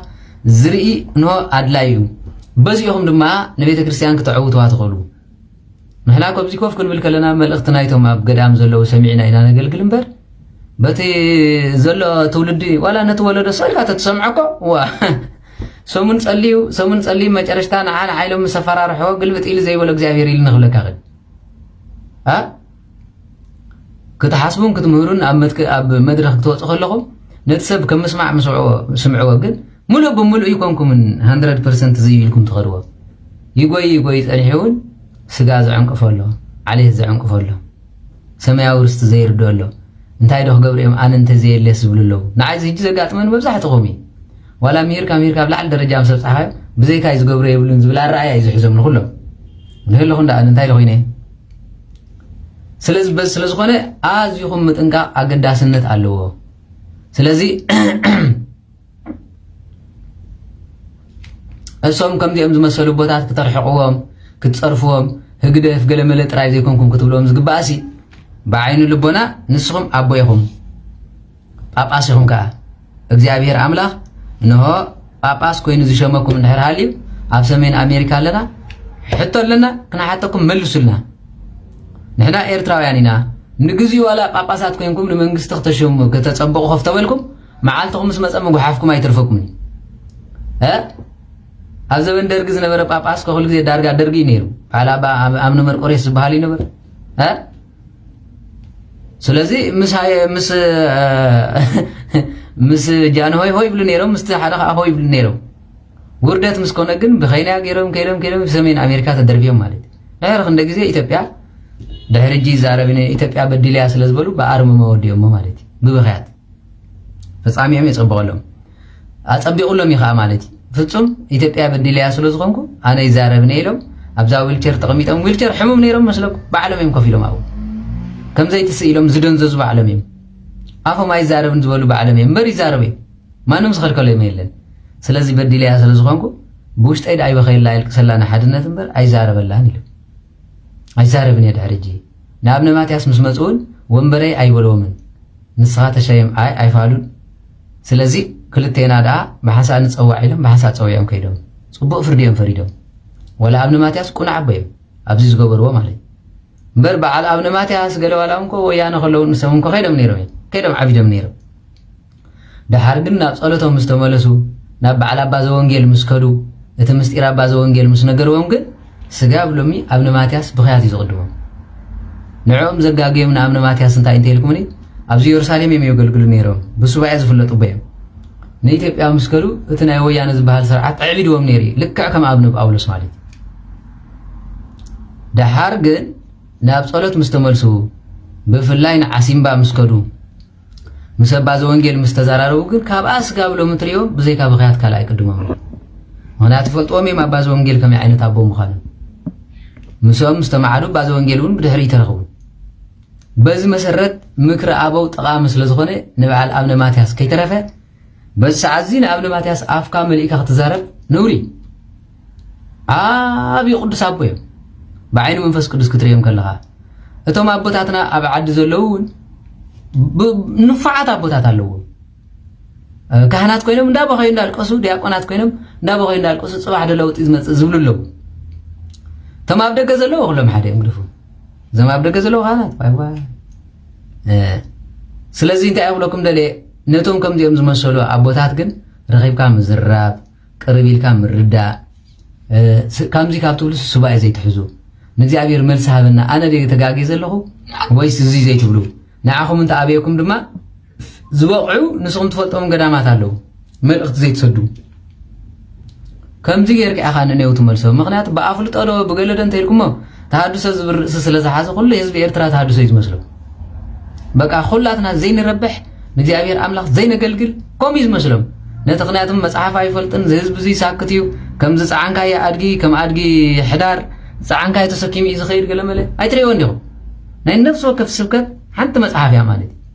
ህዝበይ ሰአን ፍልጠት ይጠፋሉ ትብል ሓቀል ቦምሲ ኩላትና ደና ቆሪና ወላ ሓንቲ ርእሲ ይብልና ስለዚህ በዝ ስለዝኾነ ኩላትና ንጠፍኦ ዘለና እንሆ ናይ ቀደም ትውልዲ ናይ ቀደም ስራሕ ክምለስ ዘይደልዩ ስለምንታይኦም ዝብል እዚዩ ናብ ናይ ቀደም እምነት ናብ ናይ ቀደም ጸጋ ናብ ናይ ቀደም በረከት እንተተመሊስና እቲ ህዝቢ ብጉንዒ ብፍርሃት እግዚአብሔር ይዝነብር ካላይ ድማ ዲያብሎስ ናብቲ ናይ ቀደም ክንምለስ አይንደልን ማለት ናይ ቀደም ዝነበረ ስርዓት نابنت صوم تخينو 4 صوم تخينو سجدان وزترفه مقصريا غير كازبان كامهرام طرح نفسها 4 صوم كون كله فلسطا كون كله ولا كتما تقمط فلسطا نخبر مبيتاችን نخبري ጎይታናን መድኃኒታችን ኢየሱስ ክርስቶስ ተባሂሉ ጥራሕ እግሮም ኸድ ነይሮም ሎም ግን መስማር አለው ከወጋ ካዝብል ሓላይ ሰይጣን አለው زبانكا تارمو زبانكا نايز تفتفكا يبولون كمز نايز قبركا يبولون داوي زيلو من لاودا ها زبانو خمس غير تارم تريمو زبانكا خرائلكا خمس غير كا سلز هارمكا خمس سلز قبركا يلن يبل اره صغرن وحنت بيلو صغر خا نايزن چوارركا خمس نايز بلكا يلن አለው እምበር تصغر هات سكين كا تخير كاس على تقادلي منات خبلعكا خمس خبلكا خمس تبر نعو خمس تكبر معات مكر አይደለም هجزي كمزي عينت سلز مص እቲንታ ይዝመጽ ማለት ሞደርን ሪሊጅን ዝባሃል መስሎ ማለት ቀለል ናብ ዝበለሎም ኣብቲ ከተማ ዘለው ጻዋዓም ዝኸዱ ናብነት ኣገዳም ኤርትራን ተሃልያ ገዳም ግብጽ ይልሰብኽ ይመጽ ኣግብጽ እንተኸይርካ ዓሳ መብላዕ ኣሎ ሓሰማ መብላዕ ኣሎ ምክንያቱ እቲ ሃይማኖት እዮም ዘገደፎ እምበር እቲ ስርዓትን እቲ ገለን ጥሒሶም መኸይዶም እዮም ስለዚ ዘዝምጭ ኣንስጋ ዝጠቕማ ጌራ ኣብኡ ትኸይድ ማለት እዩ ድሕሪ ጾም ክበሃል እንከሎ ድማ ወላሓንቲ ሽግር ኮ ይብሉን እንድሕር ሩካቤ ተባሂልኻ أقدام كيركا ولا حنت تنكفاي تخلني هبانا سب أنت زي حلفك ولا سرعات أنت حلفكاس أتوم بعل تمن تم بعل أم بسان زبنا يحلف غاني من قدام كترفر مالي أبزم اسمه صح أنت قدام تفي تتعيشي زابير أملاخ إيدو سلسة صحابة ديابلو سنكي تساوتلك ولا بتقدام كلا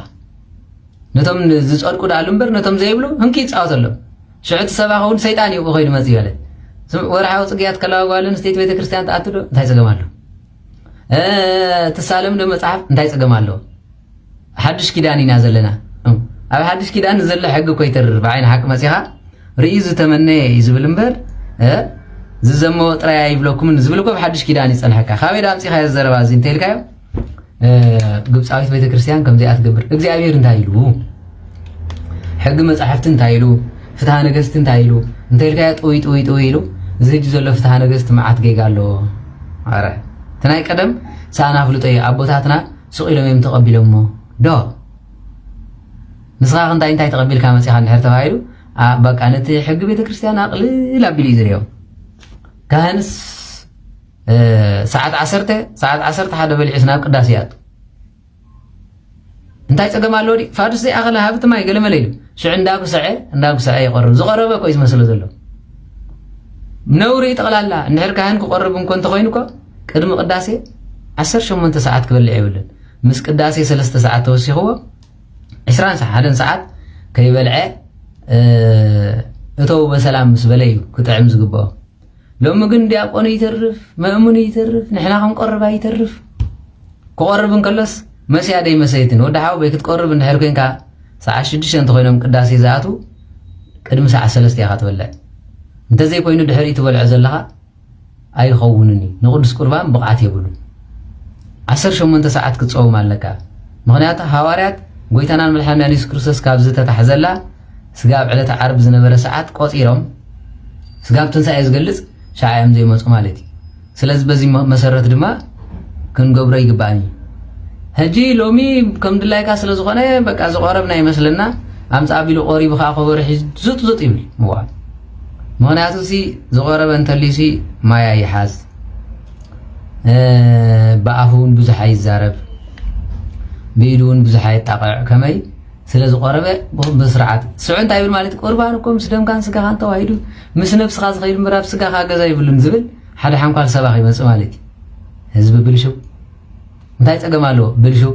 ቅዱስ ቁርባን ምስ ወሰድካስ ንፅባሒቱ ክትራኸብ ትኽእሎ እንታይ ፀገም ኣለዎ ታብ ሰማመሉ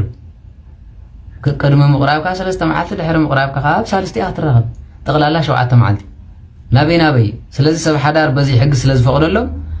ኣብ 40 መዓልቲ ይቆርቡ ማለት እዩ ስለምንታይ ወርሓዊ ፅግያት ክህልዋ ይኽእል ምስ ሰብኣይ ስለትራኸብ ኣብቲ 40 መዓልቲ ግን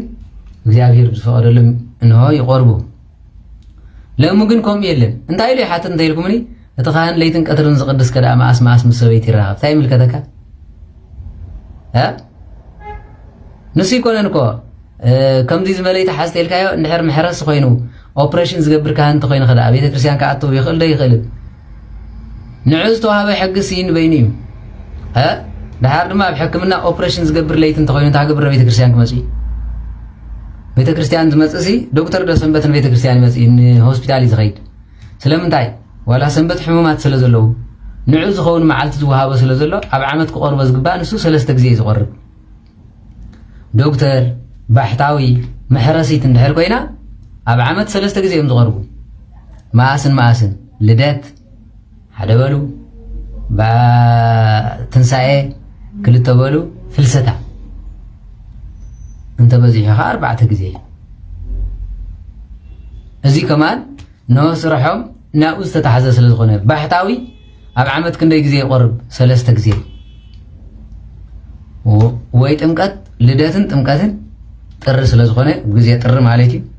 ካልኣይ ድማ ፋሲካ 40 ጾም ጸኒሑ ግድን ፋሲካ ስጋ ወልድ እግዚአብሔር ካብ ዕለተ ሐሙስ ስጋ ዕለተ ሰንበት ወይ ዕለተ ሐሙስ ወይ ዕለተ ሰንበት ይወስድ ፍልሰታኻ ምእምን ግን ኣብ ወርሒ ነፍሲ ወከፍ ሰብ ክቆርብ ኣለዎ ስለምንታይ ብሓጢኣት ዝነብር ስለ ዝኾነ እንዳተነስሐ ነብሱ እንዳተከየ ይኸይድ ባሕታውያን ካብ በዓቶም ኣይወፁን እዮም ዶክተር መሕረሲት ድማ ኩሉ ግዜ ኣበይና ንረኽባ እንድሕር ተባሂሉ ኣብ ደም መሓዝ ኣገለ መሓዝ ስለ ዝኾነት ኣብታ ትንሳኤ እግዚኣብሔር ኣብ ዝፈቐደላ ንሆ ተነሲሓ ተቆርብ ማለት እዩ ስለዚ በዚ ስለ ዝኾነ እዚ ስርዓት እዚ እንታይ ተባሂሉ ዝፍለጥ ማለት ናይ ቤተክርስትያና ስርዓት እዩ መፅሓፈ መነኮሳን እንታይ ይብል ካብ በዓቱ ዘይወፅእ ፈላስ እንድሕር ሃልዩ ኮይኑ ብግዜ ትንሳኤ ይቆርብ እንተዘይቆሪቡ ድማ ከይድካ ቆርቦ ምክንያቱ መብፃዓ ኮይኑ ወይ ዘይወፅእ እንተዘይኮይኑ ከዓ መላእክት መፅኦም እዮም ዘቆርቦ ማለት እዩ እታ መሕረሲት እታ ካልእ ድማ ኩሉ ግዜ ንሕሙማት እንዳኣለየት ስለትነብር ካብሲ እግዚኣብሔር ግን ክትርሕቕ ስለ ዘይግባኣ ኣብ ግዜ ትንሳኤ ኣብ ግዜ ኢጲፋንያ ጥምቀት ወይ ልደት ወይ ድማ ፍልሰታ ክኸውን ከሎ ኣብ ክብሪ በዓል መፅያ ትቆርብ ንዓ ዝኸውን መተካእታ ድማ ትርኢ ንሕና ንፈልጦ እዚ ንሳትኩም ግን ኣምፃ ኣቢልኩምስ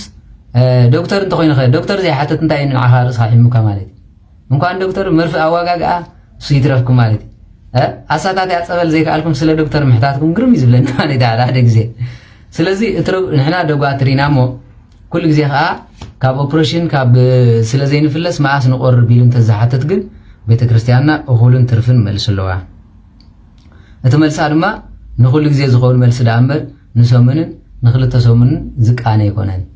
ስለዚ ሓደራ ክብለኩም ዝደሊ ናይ ቀደም ስርዓት ዝደልዮ የለን ሰይጣን እውን ኣይደልኒ ናይ ቀደም ኣካዳድና ኣይደልኒ ስለምንታይ እንድሕሪልካ ከምቲ ናይ ቀደም ተኸደንተ ኢልካዮ ፋራ እዩ ዝመስሎ ምዕባለ ዝመስል ሰይጣናዊ እምነት ኣሎ ተኸዲና ተጎልቢባ ተቐዲሳ ተነፂሃ ክትከይድ ስለ ትኽእል ሰይጣን እውን ብዓይኑ ክወግኣ ዕድል ስለ ዘይብሉ ኩሉ ግዜ ቀልዕቲ ኮይና ክትከይድ ዝደሊ እንታይ ፀገም ኣለዎ እንታይ ሽግር ኣለዎ ወዘተረፈ ምክንያቱ ዕርቃና ምርኣይ ደስ ዝብሎ ማለት እዩ በቲ ካልኣይ ክንሪኦ ከለና ሰይጣን ሕጊ ቤተክርስትያን ተተሪርዎ ኣብ ቤተክርስትያን መእተው ይብሉን ብጾም መእተው ይብሉን ብስርዓት ቤተክርስትያን መእተው ይብሉን ስለዚ እንታይ ፀገም ኣለዎ ከምዚ እንተገበርካ እንታይ ፀገም ኣለዎ እንዳበለ ንዓና ሕጊ ቤተክርስትያን ኣፍሪሱ ዘመናውነት ብዝመስል ትምህርቲ ናብ መጥፋእ ዝመፀና ማለት እዩ ስለዚ በዚ ስለዝኾነ ነቲ ሕጊ ቤተክርስትያንና ይኹን ነቲ ስርዓት ቤተክርስትያንና ይኹን ንስርዓት ህዝቢ ኣመራርሓ ናይ ቀደም ክኸውን ኣይደልየን ንዕኡን ኖ ይሕዞ ስለዝኾነ ንሰይጣን ስለዚ ንሕና ፅርግፍ ኣቢልና እቲ ሰይጣን ዘምፆ ወይ ድማ ኣብ ደገ ዘሎ ሕግን ስርዓትን ሒዝና ንምምፃእ ዳ እምበር ኣብ ውሽጢ ቤተክርስትያን ዘሎ ሒዝና ናብ ዓለም ኣይንኸይድን ትሽግርና ካብዚ ማለት ኣብ ሶርያ ንድሕር ከምዚ ዓይነት ሃልዩ ኮይኑ ኣብ ዓድና ኮ እንዳ ኣምና ኣረጋዊ ኮይኑ ወርሓዊ ፅግያ ዘለዋ ጓል ኣንስተይቲ እንዳ ኣምና ኣረጋዊ ገዳም ኣይተኣቱን እያ ስለምንታይ ትብኡ ዘሎ ገበላ ኣቕርባን እዩ ንስኻትኩም ግን ድፍረት ተብዝሑ ኣለኹም ከምዚ ንምንታይ ትገብሩ ኢልና ብእምነትናን በቲ ዝገብሮ ተኣምር ናይ በዓል ኣምና ኣረጋውን እንተንሪኦም በዓል ሶርያ እውን ይዕረ እዩ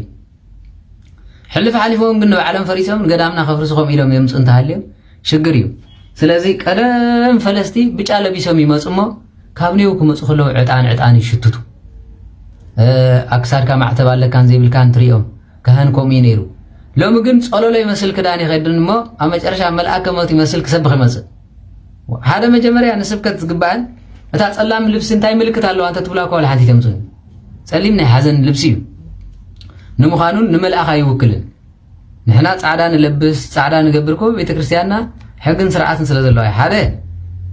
ቤተክርስትያን ንፅህቲ ቤተክርስትያን ኢና ነገልግል ዘለና ንምባል ንሕና ንፁሓት ተዘይኮንና ፀጋ ኢና ተሰኪምና ንምኻድ ዝብል እዩ ካልኣይ ድማ ክርስቶስ ኣብዛ ዓለም እዚኣ ስጋ ለቢሱ ኣብ ዮርዳኖስ ክጥመቕ እንከሎ ንኻብ ሰማያት ብርሃን ወሪዱ ብኣምሳል ርግቢ ክዛረብ ከሎ ኖ ኣብ ልዕሊኡ ክወርድ ብኣምሳለ ብርሃን ድማ ኣብዚ ክመፅእ ከሎ ርኢና ኣብ ታቦር ከምኡ ፃዕዳ ልብሱ ፃዕዳ ተቐየረ ዝብል ኢና ንሪኦ ስለምንታይ ቅዱስንኡ መግለፂ እዩ መላእክቲ እውን ፃዕዱ ይልብሶም ኣብ ልደቱ ክመፅእ ከለዉ ብዙሓት ፃዕዱ ዝለበሱ ይብል ኣብ ዕርገቱ ከምኡ ኣብ ትንሳኤ ከምሉ ኣብ መቃብሩ ይብል እቶም መነኮሳን ካብ ዓድና ክለብሱ ከለዉ ኣነ ብርሃን ናይ ዝዓለም የሉ ሓቀይ ክርስቶስ ንሃዋርያት ካ እንታይ ኢሉ ወኣንትሙ ብርሃኑ ለዓለም ንስኻትኩም ብርሃን ናይ ዝዓለም ኢኹም ኢሎም ስለዚ ብብርሃን ኢኹም ትመላለሱ ብምባል በቱ ዝሃቦም ፀጋ ንሰማዩን ብርሃናውያን ምዃኑ ብጫ ይለብሱ ማለት እዩ ስለዚ ኣነ እቱ ህብስተ ህይወት ንዝበሎ ከዓ ሕብስቲ ብኣምሳል ቆፅሊ ዝምሰሉ ባሕታውያን ድማ ንሆ ከምቲ ገረብን ኣትክልትን ኣብ በረኻ ንእንስሳ ንሰብ ንኩሉ መግቢ ዝኾነ መነኮሳን ድማ ብፀሎቶም ንኩሉ መግቢ እዮም ንኩሉ ይረድዮም ንእንስሳ ከይጠፍእ ንምድሪ ከይነቅፅ ንቃላያት ከይነፅፉ ፀሎት ዝገብሩ እዮም ቀይሕ ዝገብርሉ ምክንያት ድማ ብርሃነ መለኮትን ወይ መለኮትነቱ ወይ ፍቅሩ ንምግላፅ ይብል ሰማያዊ ዝገብርሉ ድማ ኖ ሰማያዊ ኣቦኹም ከምዚ ከም ዝኾነ ንስኻትኩም ድማ ከምኡኹኑ እዩ ስለዚ ሰማያውነት መግለፂ እዩ ሎሚ ግን ፀሊም ግን ንምንታይ ይገልፅ ኣዳም ቅዳሴ ክቅድስ ከሎ ጳጳስ ፀሊም ሒዙ ኣሃዱ ክብል ከሎ ክትሪኢ ከለካ ኳ ካብ ውሽጢ ቤተክርስትያን ዝኣተወ ዝመስል ከምዚ ኢሉ ማለት ካበይ ተምፅኦ ካብ ግብፂ ካብ ግብፂ ትብል ዘረባ ኣብ ርእሶም ዝሕዝዋ ስለምንታይ ንሕር ተባሂሉ ንዲያብሎስ ክጥዕመሎም እዚ ብሙሉኡ ስርዓት ቤተክርስትያንና ንቡር ክነገልግል ዘይንደሊ ናይ ጎረቤት ሒዝና ብምምፃእ ናትና ፀጋ ናትና በረኸት ኣንፂፍና ናይቲ ትውልዲ ዝነበረ ናይ ህዛብ ዝነበረ ዕብዳ እናባና ክነምፅእ ንጎይ ስለምንታይ ኣድለየ ድሕሪኡ እንተሪኢኹሞም ኣለባብሳና በሉ ኣካዳድናና በሉ ኩሉ ተቐይር እዩ ማለት እዩ ስለምንታይ ኣብ ንሕና ክንለብስ ከለና ሓደ ካህን ሳርያን ጅባ ኣለዎ ወይ ድማ ፃዕዳ እንታይ ዝበሃል ክዳን ዝገብር ኣብዚኣ እንታይ ኣላቶ ማለት እዩ ጅባ ኣብ ካልእ ሃገር ግን ኣብ የማን ክኸውን ክእል እዩ ኣብ የማን ጅባ ይግበር እንተ ኮይኑ ከዓ ጅባ ኣበይ ዝግበር ኣብ ጎድኒ እቲ ናይ ቀደም ዝነበረ ክዳን ማለት እዩ ሎሚ ግን ኣብ ስረብ ታሕቲ ኢና ንገብሮ ኣብዚ ድሕሪት ከዓ ንገብሮ ሽዑ ናይ ሎሚ ዘሎ ቀሺ ኣብ መቐመጮ ቀርቂርዋ ይኸይድ እታ መስቀል ማለት እዩ ካብ ማዓከሩ ውፅኢ ክሳልመካ ማለት እዩ ኣታ ከመይ ዓይነት ይኹማታቶም ካህናትናስ ዕድድ ኣምፃ ኣቢሉ ከዓ በዚ ቅድሚቱ ተገይርዋ ካብ ሕፍረቱ ውፅኢ ክሳልመኒ ማለት እዩ ክብሪ መስቀል ከማን ኣይትፈልጡን ናይ ብሓቂ የብለኩም ኣላ ኣቀማምጣ መስቀል ኣይትፈልጡን ቀደም ግን ኣቦታትና ዳዊት ካብ ኢዶም ኣይፈልዩን ነይሮም ኣብዚኣ ልቦም እያ ከዓ ነይራ ገንዘቦምን ተኾነ ኣብዚ አይት ገንዘብ ኮብዚ ዝቕመጥ ነይሩ ቀደም ካብዚ ዝወፀ ገንዘብ ኮ ልብ በሉ እንደስተውዕሉ ገንዘብ ሎሚ ክተውፅእ ከለኻ ፖርቶፊል ላ እዚኣ ሓቂሮ ኣብዚና ነፅናሓ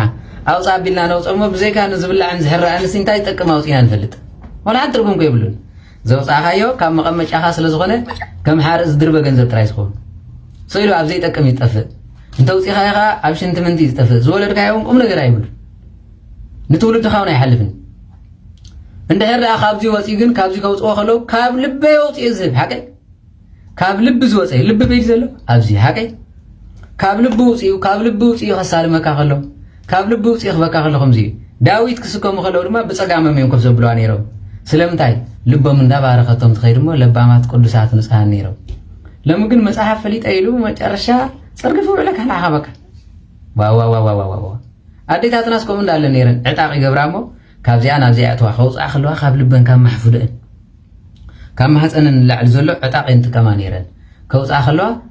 ጥብ ካብዚኣ ከውፅኣ ከለዋ መዐንገል ነይሩ ካብዚኣ ኣውፅአን ከዓ ከምኣ ክገብራ ኣለዋ ጠቕሚ ነይሩ ትውልዲ ፅኑዕ ቅዱስ ንፁህ ትዝሓዝካዮ ገንዘብ ኣብ መዓላ ይውዕል ነይሩ ሎሚ ግን ኣውፅኣ ኣቢልካ ከምትገብሮ ሻሕ ካብ መቐመጫኻ ተውፅኦ ጌርካ ብድሕሪት እንጋ እንተበላዕካ ናብ ረስተራንት ከይድካ ከምኡ ተውፅእ እሞ እንታይ ልላ ፒሳ ምሳብካዮ ጋስትራይት ልሕፅ ካበይ ዝወፀ ካብ መቐመጫ ኣዚሉ ማለት ቸላ ኸላ ስለዚ ኣነ እንታይ ኣኽብለኩም ደልየ ካልእ ዝረፍስቶም ካህናት እኳ ተዓረዩ ትመስቀልን ዳዊትን ብውሽጢ መትሓዝሲ ግበርሉ መኣረምስ ግበርሉ ኣብ መጨረሻ ኣብዚ ክህሉ ከሎ ኣውፃ ኣቢሉ ካብኡ ሳልም የብለካ ሰይጣን እውን ልብኻ እንዳቀደሰ እንዳባረኸ ስለትኸይድ ምንም ኣይትኸውን ስለዝኾነ እቲ ናይ ቀደም ዝነበረ ስርዓት ምምላስ ዘይንደልዮ በዚ እዩ ናይ ቀደም ዝነበረ ኣላብሳ ዘይንደልዮ በዚ እዩ ናይ ቀደም ዝነበረ ህያብ ዘይንደልዮ በዚ እዩ ቀደም ዕሽር ክወፅእ ከሎ ካህን ኣይሰርሕን ነይሩ በቲ ዕሽር ይናበር ደቂ ዕቢ ስቡሕ መሬት ይወሃቦ ወዘተረፈ አገልግል ይኸይድ ነይሩ እቲ ካህን ከዓ ቁኑዕ እዩ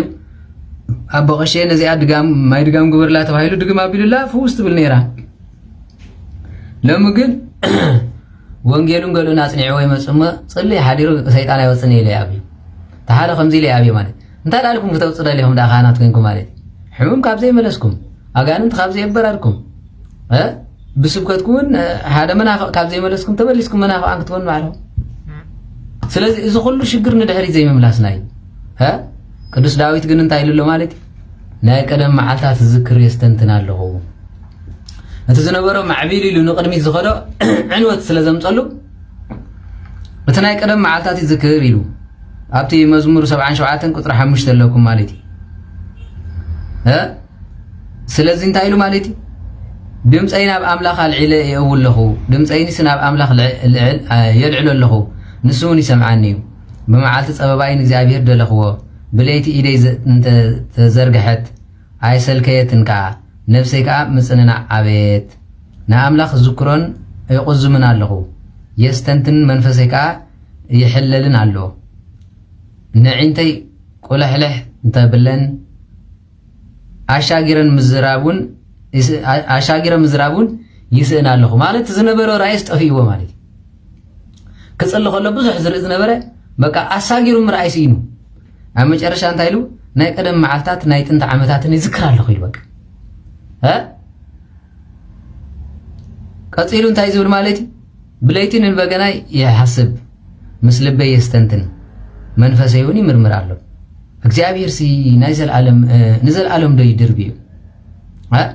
ድሕሪ ፀጉእ ዶ ኣይርእን እዩ ምስ ወደቕካ ይመልሰካ እንዲ ዝብል ዘሎ ተመልከቱ ናይ ቀደም ዝነበሩ ካህናት ናይ ቀደም ዝነበረ ማህሌት ናይ ቀደም ዝነበረ ውዳሴ ክንደይ መቐረት ዘለዎ ናይ ቀደም ዝነበረ ዕላል ክንስሕቕን ክንዝክርን ኳሲ ካብዚ ናይ ፀሮና እንደተማሃሩ ኣደይ እገለ ከም ዝገበሮ እትዝክር ተባሂልና ስኢልና ንስሕቕ ማለት እዩ ንዓድኻ ኢኻ ትምለስ ስለዚ እንታይ ኢሉ ማለት ኣምላኽሲ ሳህሉ ዶ ይረሲዕዎ እዩ ንምሕረት ብኹራ ዶ ዓፅይዎ እዩ በቃ ሓሳብ ወዲ ኮይኑ ወዲ ይረሲዕና እግዚኣብሔር ናይ ትማል ብዝ ማሕበር ይስሕቁ ነይሮም አንታ ዛ ኣምላኽ እዚ ኢሳያስ እንታይ ገይሩለ ኢሉ እስጋብ ለመኸፋቢሎ ተሰዓ ዓመት ክንደይ ንፍዓት ክንደይ ድልዱላት ብሓቂ እግዚኣብሔር ይሐጉሰካ ዲ ክኸፋቢሎ ተበልኮ ስሒቆም ማለት ስለምንታይ እንተልኩምኒ ኣነ ናይ ብሓቂ እኮ ዝዛረብ ዘለኹ ማለት እንታይ የርእየሉ እዩ ክኸፋቢሎ ንንስሓ እንተ ኮይኑ ከፍ ከብሎ ንዓና እውን መሊስ ይውደአና ኣሎ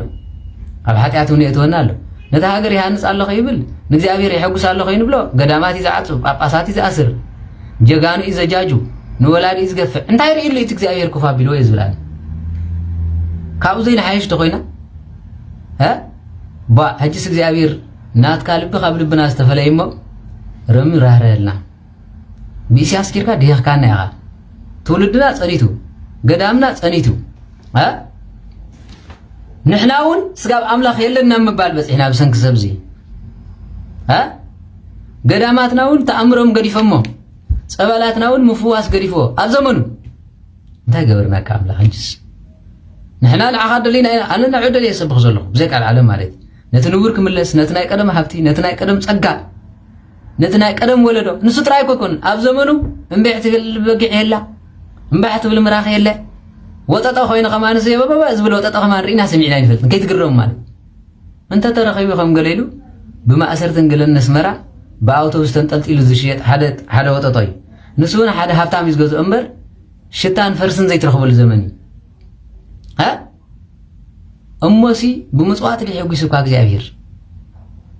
ገዳም ብምህናጽ ሊሕጉስካ ዝሰብዚ በቃ እግዚአብሔር ሕጂስ ይኣኽለና ቀፂዕካና ኢኻኩ ብኢሳያስ ጌርካ ድሄኽካና ኢኻ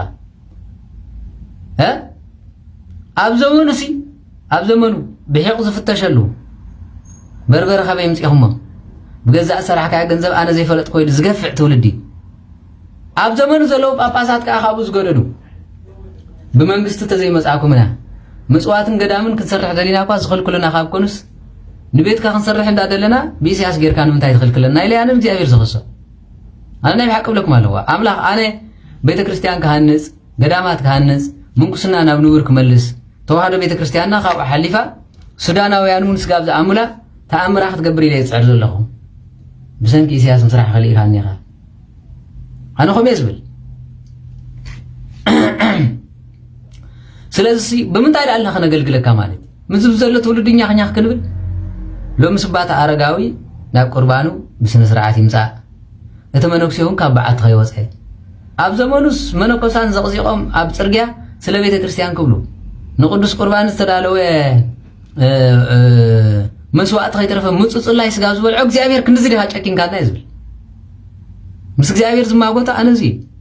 ካንዲኻ ረሲዕካና በቃ ንሕና ፍጥረትካ ይኮናን ብስጋኻን ደምካን ተሰረትና ደይኮናን ንዓለማውን ንዓረምን እኳ ድላይ እንዳነበረስ ንዓና ንኤርትራውያን መሬት ፀበና በዚ ሰብዚ ኣነ ኸም ኢለ ይፅልና ኣምላኽ ንሱ ጥራይ ኣይኮነን ማለት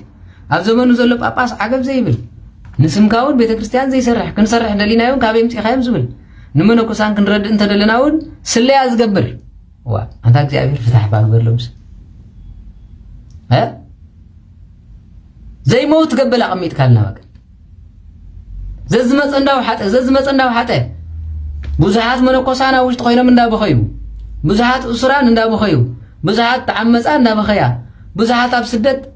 ኣብ ሊብያ ኸይሎም እንዳበኸዩ እንዳልቀሱስ ፍትሕ ዘይብልኒ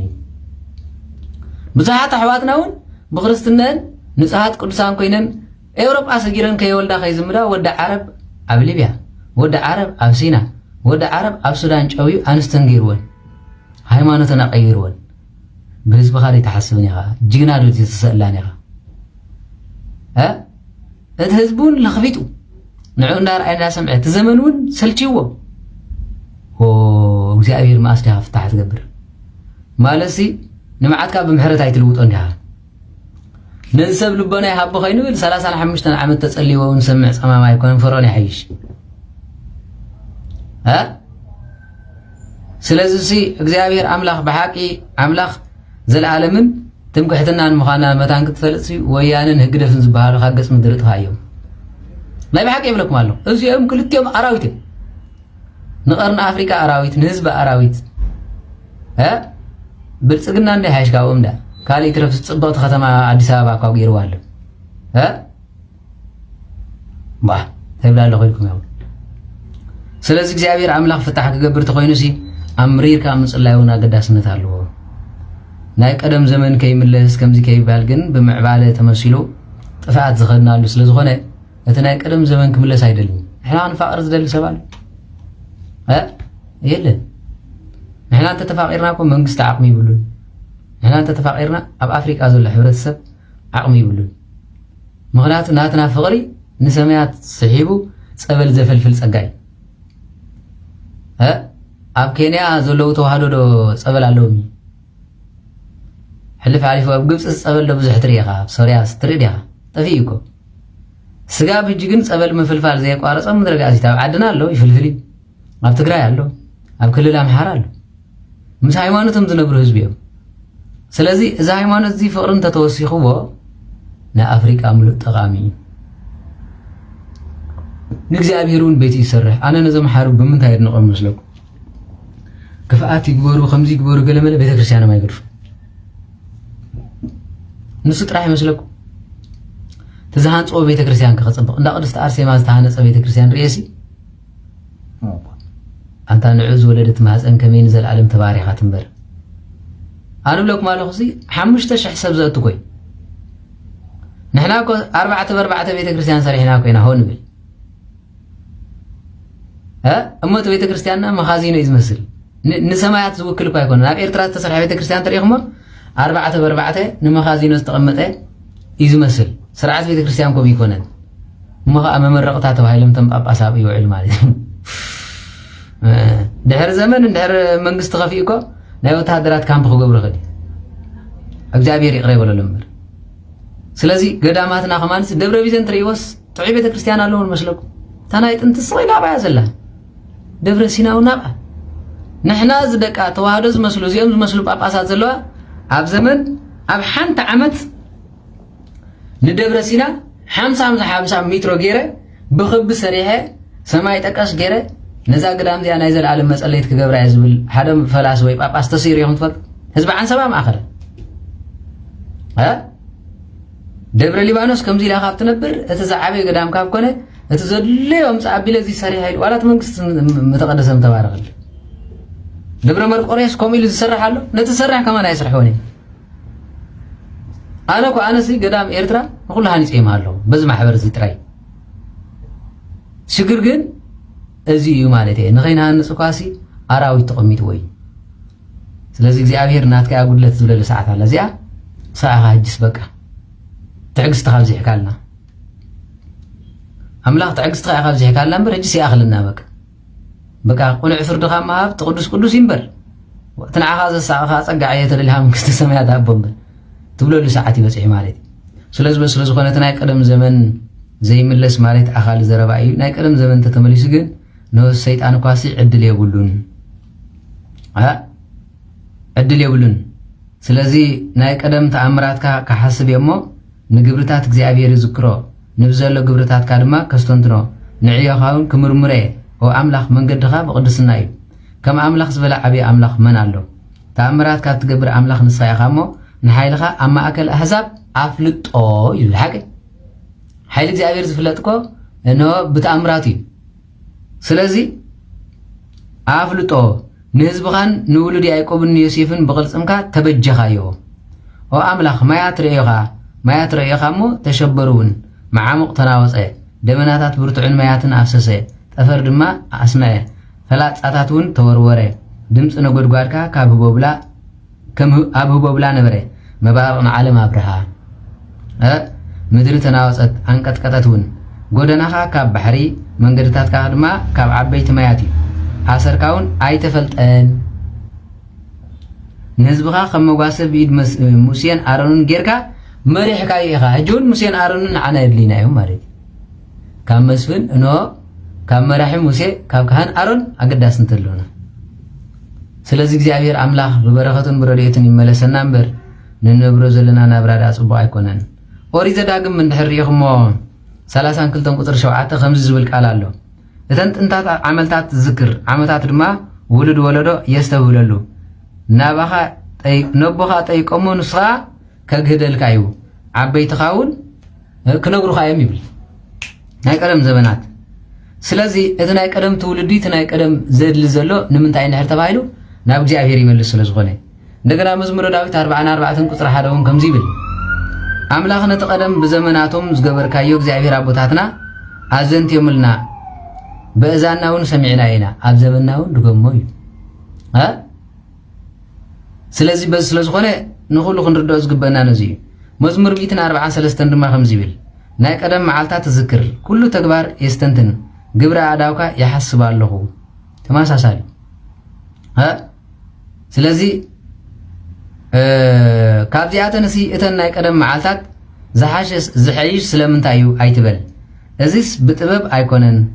እትሕተቶ ዘለኻ እቲ ናይ ቀደም መዓልታት ዝፈልጥ ድማ ዝነሆ ዝገበረ ድማ እግዚአብሔር እዩ ስለዚ እቲ ናይ ቀደም ጥበብ እቲ ናይ ቀደም ጸጋ ዝመስሎ የለን እሞ ዘመን ኣቦታትና ይመልሰልና ኣዳወይ ናባኻ ይዝርግሕ ነፍሰይ ድማ ከም ደረቕ ምድሪ ትጸምኣካ ኣላ እሞ ናይ ቀደም ዘመናታት ዝክር ይበኪ የልቅስ ኣለኹ እዩ ወላ ዝማዕበልና ተንምዕብል እንሆ ብቅድስና ዳለ ኸውን ዝግብኦ እምበር ብዘለናይ ህቦብላ ብዘይካ ንሰይጣን እግዚአብሔር ኣምላክ ክነግልግል ኣይንኽእልን ማይክሮፎን ተወሰኸ አገልግሎት እዝንን ኣጽሚሞ ወይ ቀደምኮ ጴጥሮስ 5000 ህዝቢ በኣፎም ይሰብኮም ነበረ ይብል ለምኮ ኣብ ኣውቶቡስ ክትከይድ ን30 ዘይኣኽሉ ሰብ ማይክሮፎን ጌርካ ይዛረቡ ስለምንታይ ምዃኑ ትፈልጡ ሓደ ብዘይኡ ትውልዲ ጸማሚ ካልኣይ ድማ ፎደራ ገይሩ ይትእዝንና ሕማቕ ንምስማዕ እምበር ፀፅቦ ይስምዕኒ ስለዚ ሓንሳብ እንተልካዮ መሊሱ ንድሕሪ ዝምለስ ትውልድ እዩ ማለት ስለዚ ኣምላኽ ቅዱሳን መማሉሰ ይበረልና ብበረኸትን ብረድኤትን ከዓ ይኸልለና ነዚ መስል ካልእ ሕቶ እንተልይኩም ክልተ ሰብ ዕድል ግበኩም ሕቶ እንተልይኩም ሓደ ሓደ ፀሓፉ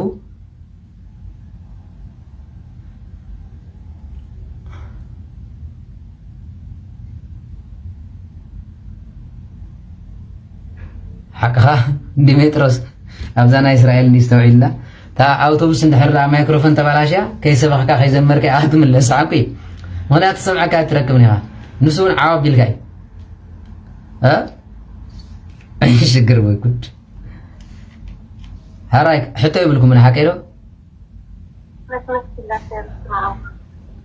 يقولكم من كنزمرينا لو معانتي توم تزمروا تراين لعلو بردو فتاها نقصت مالت فتحا منفساون سغاون ناي نغس እግዚአብሔር ዝጻሐፎ ፍትህን ነገስታት ድማ ከመሓድሩ ዝግባው መጽሐፍ ማለት እዩ አቤት ታሕቲ ትኸሊኽ መንዲኽ በስማ ሚልኪ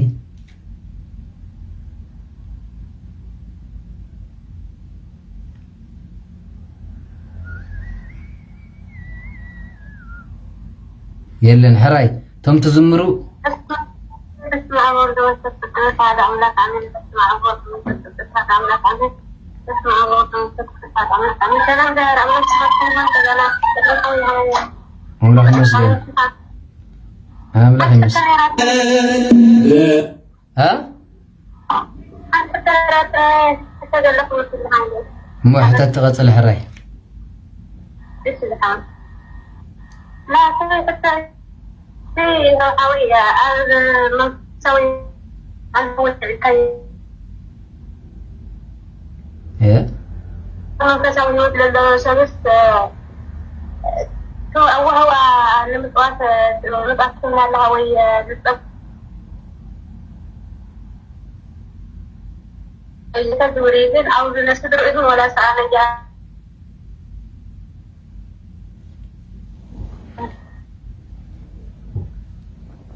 أنا سيسمعك نزلوه توارد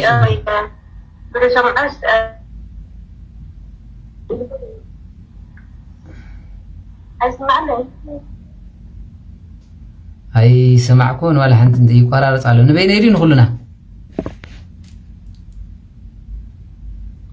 ايش معنا له ايش مثلا سنوين سمعكون دحان مودالو يا بزخونه يجني مسلني مصوات كتب تخنك 10 سي بيتسبكا نم بيتسبكا مهابي فكر دي سمع لنا زي ارتا ما تقبي لك هاراي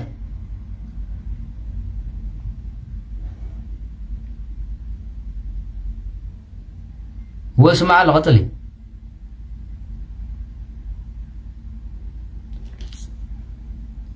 هراي بولو دحر كلمه عالت تحت هراي بولو كم حصاب حرب زحات كم كوكب سماي دمقات كم صحينا كل برهان يبلنا بزخركم وصلالكم لمنا مغبوكم حبس تمنا نبابكم برانا سنكم اقراري تمعات سالي تمرت قدست ድንግል ማርያም አዴና ይግበረልና ዕድመን ንስሓ ዘበን ንፍሳ አይخلنا ካብ ዝተኣዘዘ መዓት ካብ ዝመጽእ መቕዘፍቲ ይሰውረና بركة رድኤት ናይ ቅዱስ ገብርኤል ምስ ኩላትና ይኹን። አቡነ ዘበሰማያት ይትቀደስ ስምከ ትምጻእ መንግሥትከ ወይኩን ፈቃድከ በከመ በሰማይ ከማሁ በምድር ሲሳይነ ዘለለዕለትነ ሀበነ ዮም ለነ አበሳነ ወጌጋየነ ከመ ንሕነኒ ዘአብሰነ ኢታብአነ እግዚእ ውስተ መልሱት አላ አድኅነነ ወባልሐነን ኩሉ እኩይ እስመ ዚአከ ይእቲ መንግሥት ኃይል ስብሐት ለዓለሙ ወለዓለሙ አሜን። በሰላም ቅዱስ ገብርኤል መልአክ ወእግዝእትየ ማርያም ሰላም ለኪ ድንግል በልናች ወድንግል በስጋችን እግዚአብሔር ጸወት ሰላም ለኪ ብሩክት አንቲ እምአንስት ወብሩክ ፍሬ ከርሥኪ ተፈሥሒ ፍስሕት ጸጋ እግዚአብሔር ምስለኪ ሰአሊ ወጸልዪ ምህረት እንቲአነ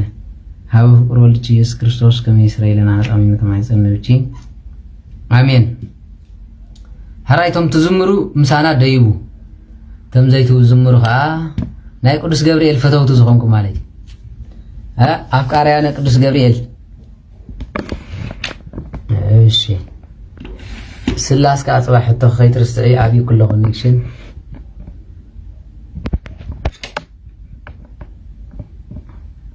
ድሃር እንታይ ክብለኩም ደለ ንእሽቶ መልእኽቲ ላትን ዞም ማሕበር ማለት ካብዚ ማሕበር ወፅኦም ኢልኩም ዘፅሓፍዎ ክትምልሱ ርእስኩም ኣይትሕመሙ። ሓደ ብመሰረቱ ባዕሎም ጽሒፎም ክፍኣት ባዕሎም ፖስት ገይሮም ናብ ካልእ ዘይምምስሳል ናብ ካልእ ዝወስዱ ስለ ዝኾኑ ሰይልኩም ኣብኡ ከይድኩም ኮመንት ክትገብሩ ግዜኹም ኣይትወዓሉ። ኣነ ማእሲኹም ክትልብሙ እቶም ህዝቢ ኤርትራ ካብዚ እንድሕር ወፂ ኸይዱ እንታይ ዝበሃል እዚ ዝጠፈሸ ነጋዳይሲ ናይ ልቓሕ መፅሓፍቱ ይፍትሽ ዝበሃል ኣሎ ሓቀዶ ሕጂ ምፃ ኣቢልካ ኣብቲ ልጥፍ ኣቢልካ ከምዚ ኢሎም ፅሒፎምለይ ከምዚ ኢሎም ፀሪፎምኒ ገለመለ ዝበሃል ዋጋ ይብሉን። መን ፅሒፎ እንታይ ትፈልጡ ዋላ ባዕሎም ፅሒፎም መኸሉ ከምኡ ገይሮም ነቲ ማሕበር ንምፅባፅ ዝጥቀሙሉ እዩ። ስለዚ ኣነ ክብለኩም ዝደሊ ሓደ ስለይ ኣይትመልሱ፣ ካልኣይ ድማ ከምኡ ኢሉ ዝፀሓፈ ወዲ ማሕበር ኣሎ ኢለ ይኣምንኒ ሰዲድኩም ለይ ነርኩም 3-4 ሰብ ብዙሕ ከዓ ኣገዳስነት የብሉን ማለት እየ። ክንደይ ክቐትለካ ሓርደካ ገለመለ ዝተፃሓፈ ኢለስ ፖስት ክገብር ማለት ክርስትና ኣሚነ ስጋ ሞትስ ከምዚ ኢሎምን ኢለ ዝልጥፈሉ ምክንያት የብለይ። ስጋ ሞት እምንኩምንዎ ኣኽሊል ዓወት ክበካ እየ ዝብል ሓቀዶ እትኸም ዓይነት ፅሑፍ ዝመፅእ ንምንታይ እንድሕር ተባሂሉ ግን ናዕቢ ንምልዓዓል ፅልኢ ንምፍጣር ኣብ መንጎ ኣሕዋት ዝነበረ ገለመለ ከምዚ ረኢለይ ስምዕለይ ስለ ዝኾነ ሓደራ ክብለኩም ዝደሊ ኣይትመልሱ። ከምኡ ኢሉ ዝፀሓፈ ወዲ ማሕበር ድማ ሓደ ዋላ የለን። እቶም ኣብኣ ዝፀሓፉ ባዕሎም ኮይኖም ተመሳጢሮም ዝገብርዎ ስለ ዝኾነ ግደፉ ክብለኩም ዝደሊ ማለት እየ። ስለዚ ኣነ ብሓፈሻ ስለይ ትፀሓፉ ናብ ዝኾነ ሰብ እውን ስለይ ኣይትመልሱ። ተኸኢልኩም እቲ ሃይማኖትኩም ኣፅናዕ ኣቢልኩም ሕዙ ስጋ መጨረሻ ከዓ ብቅድስና ተመላለሱ ክብለኩም እየ ዝደሊ።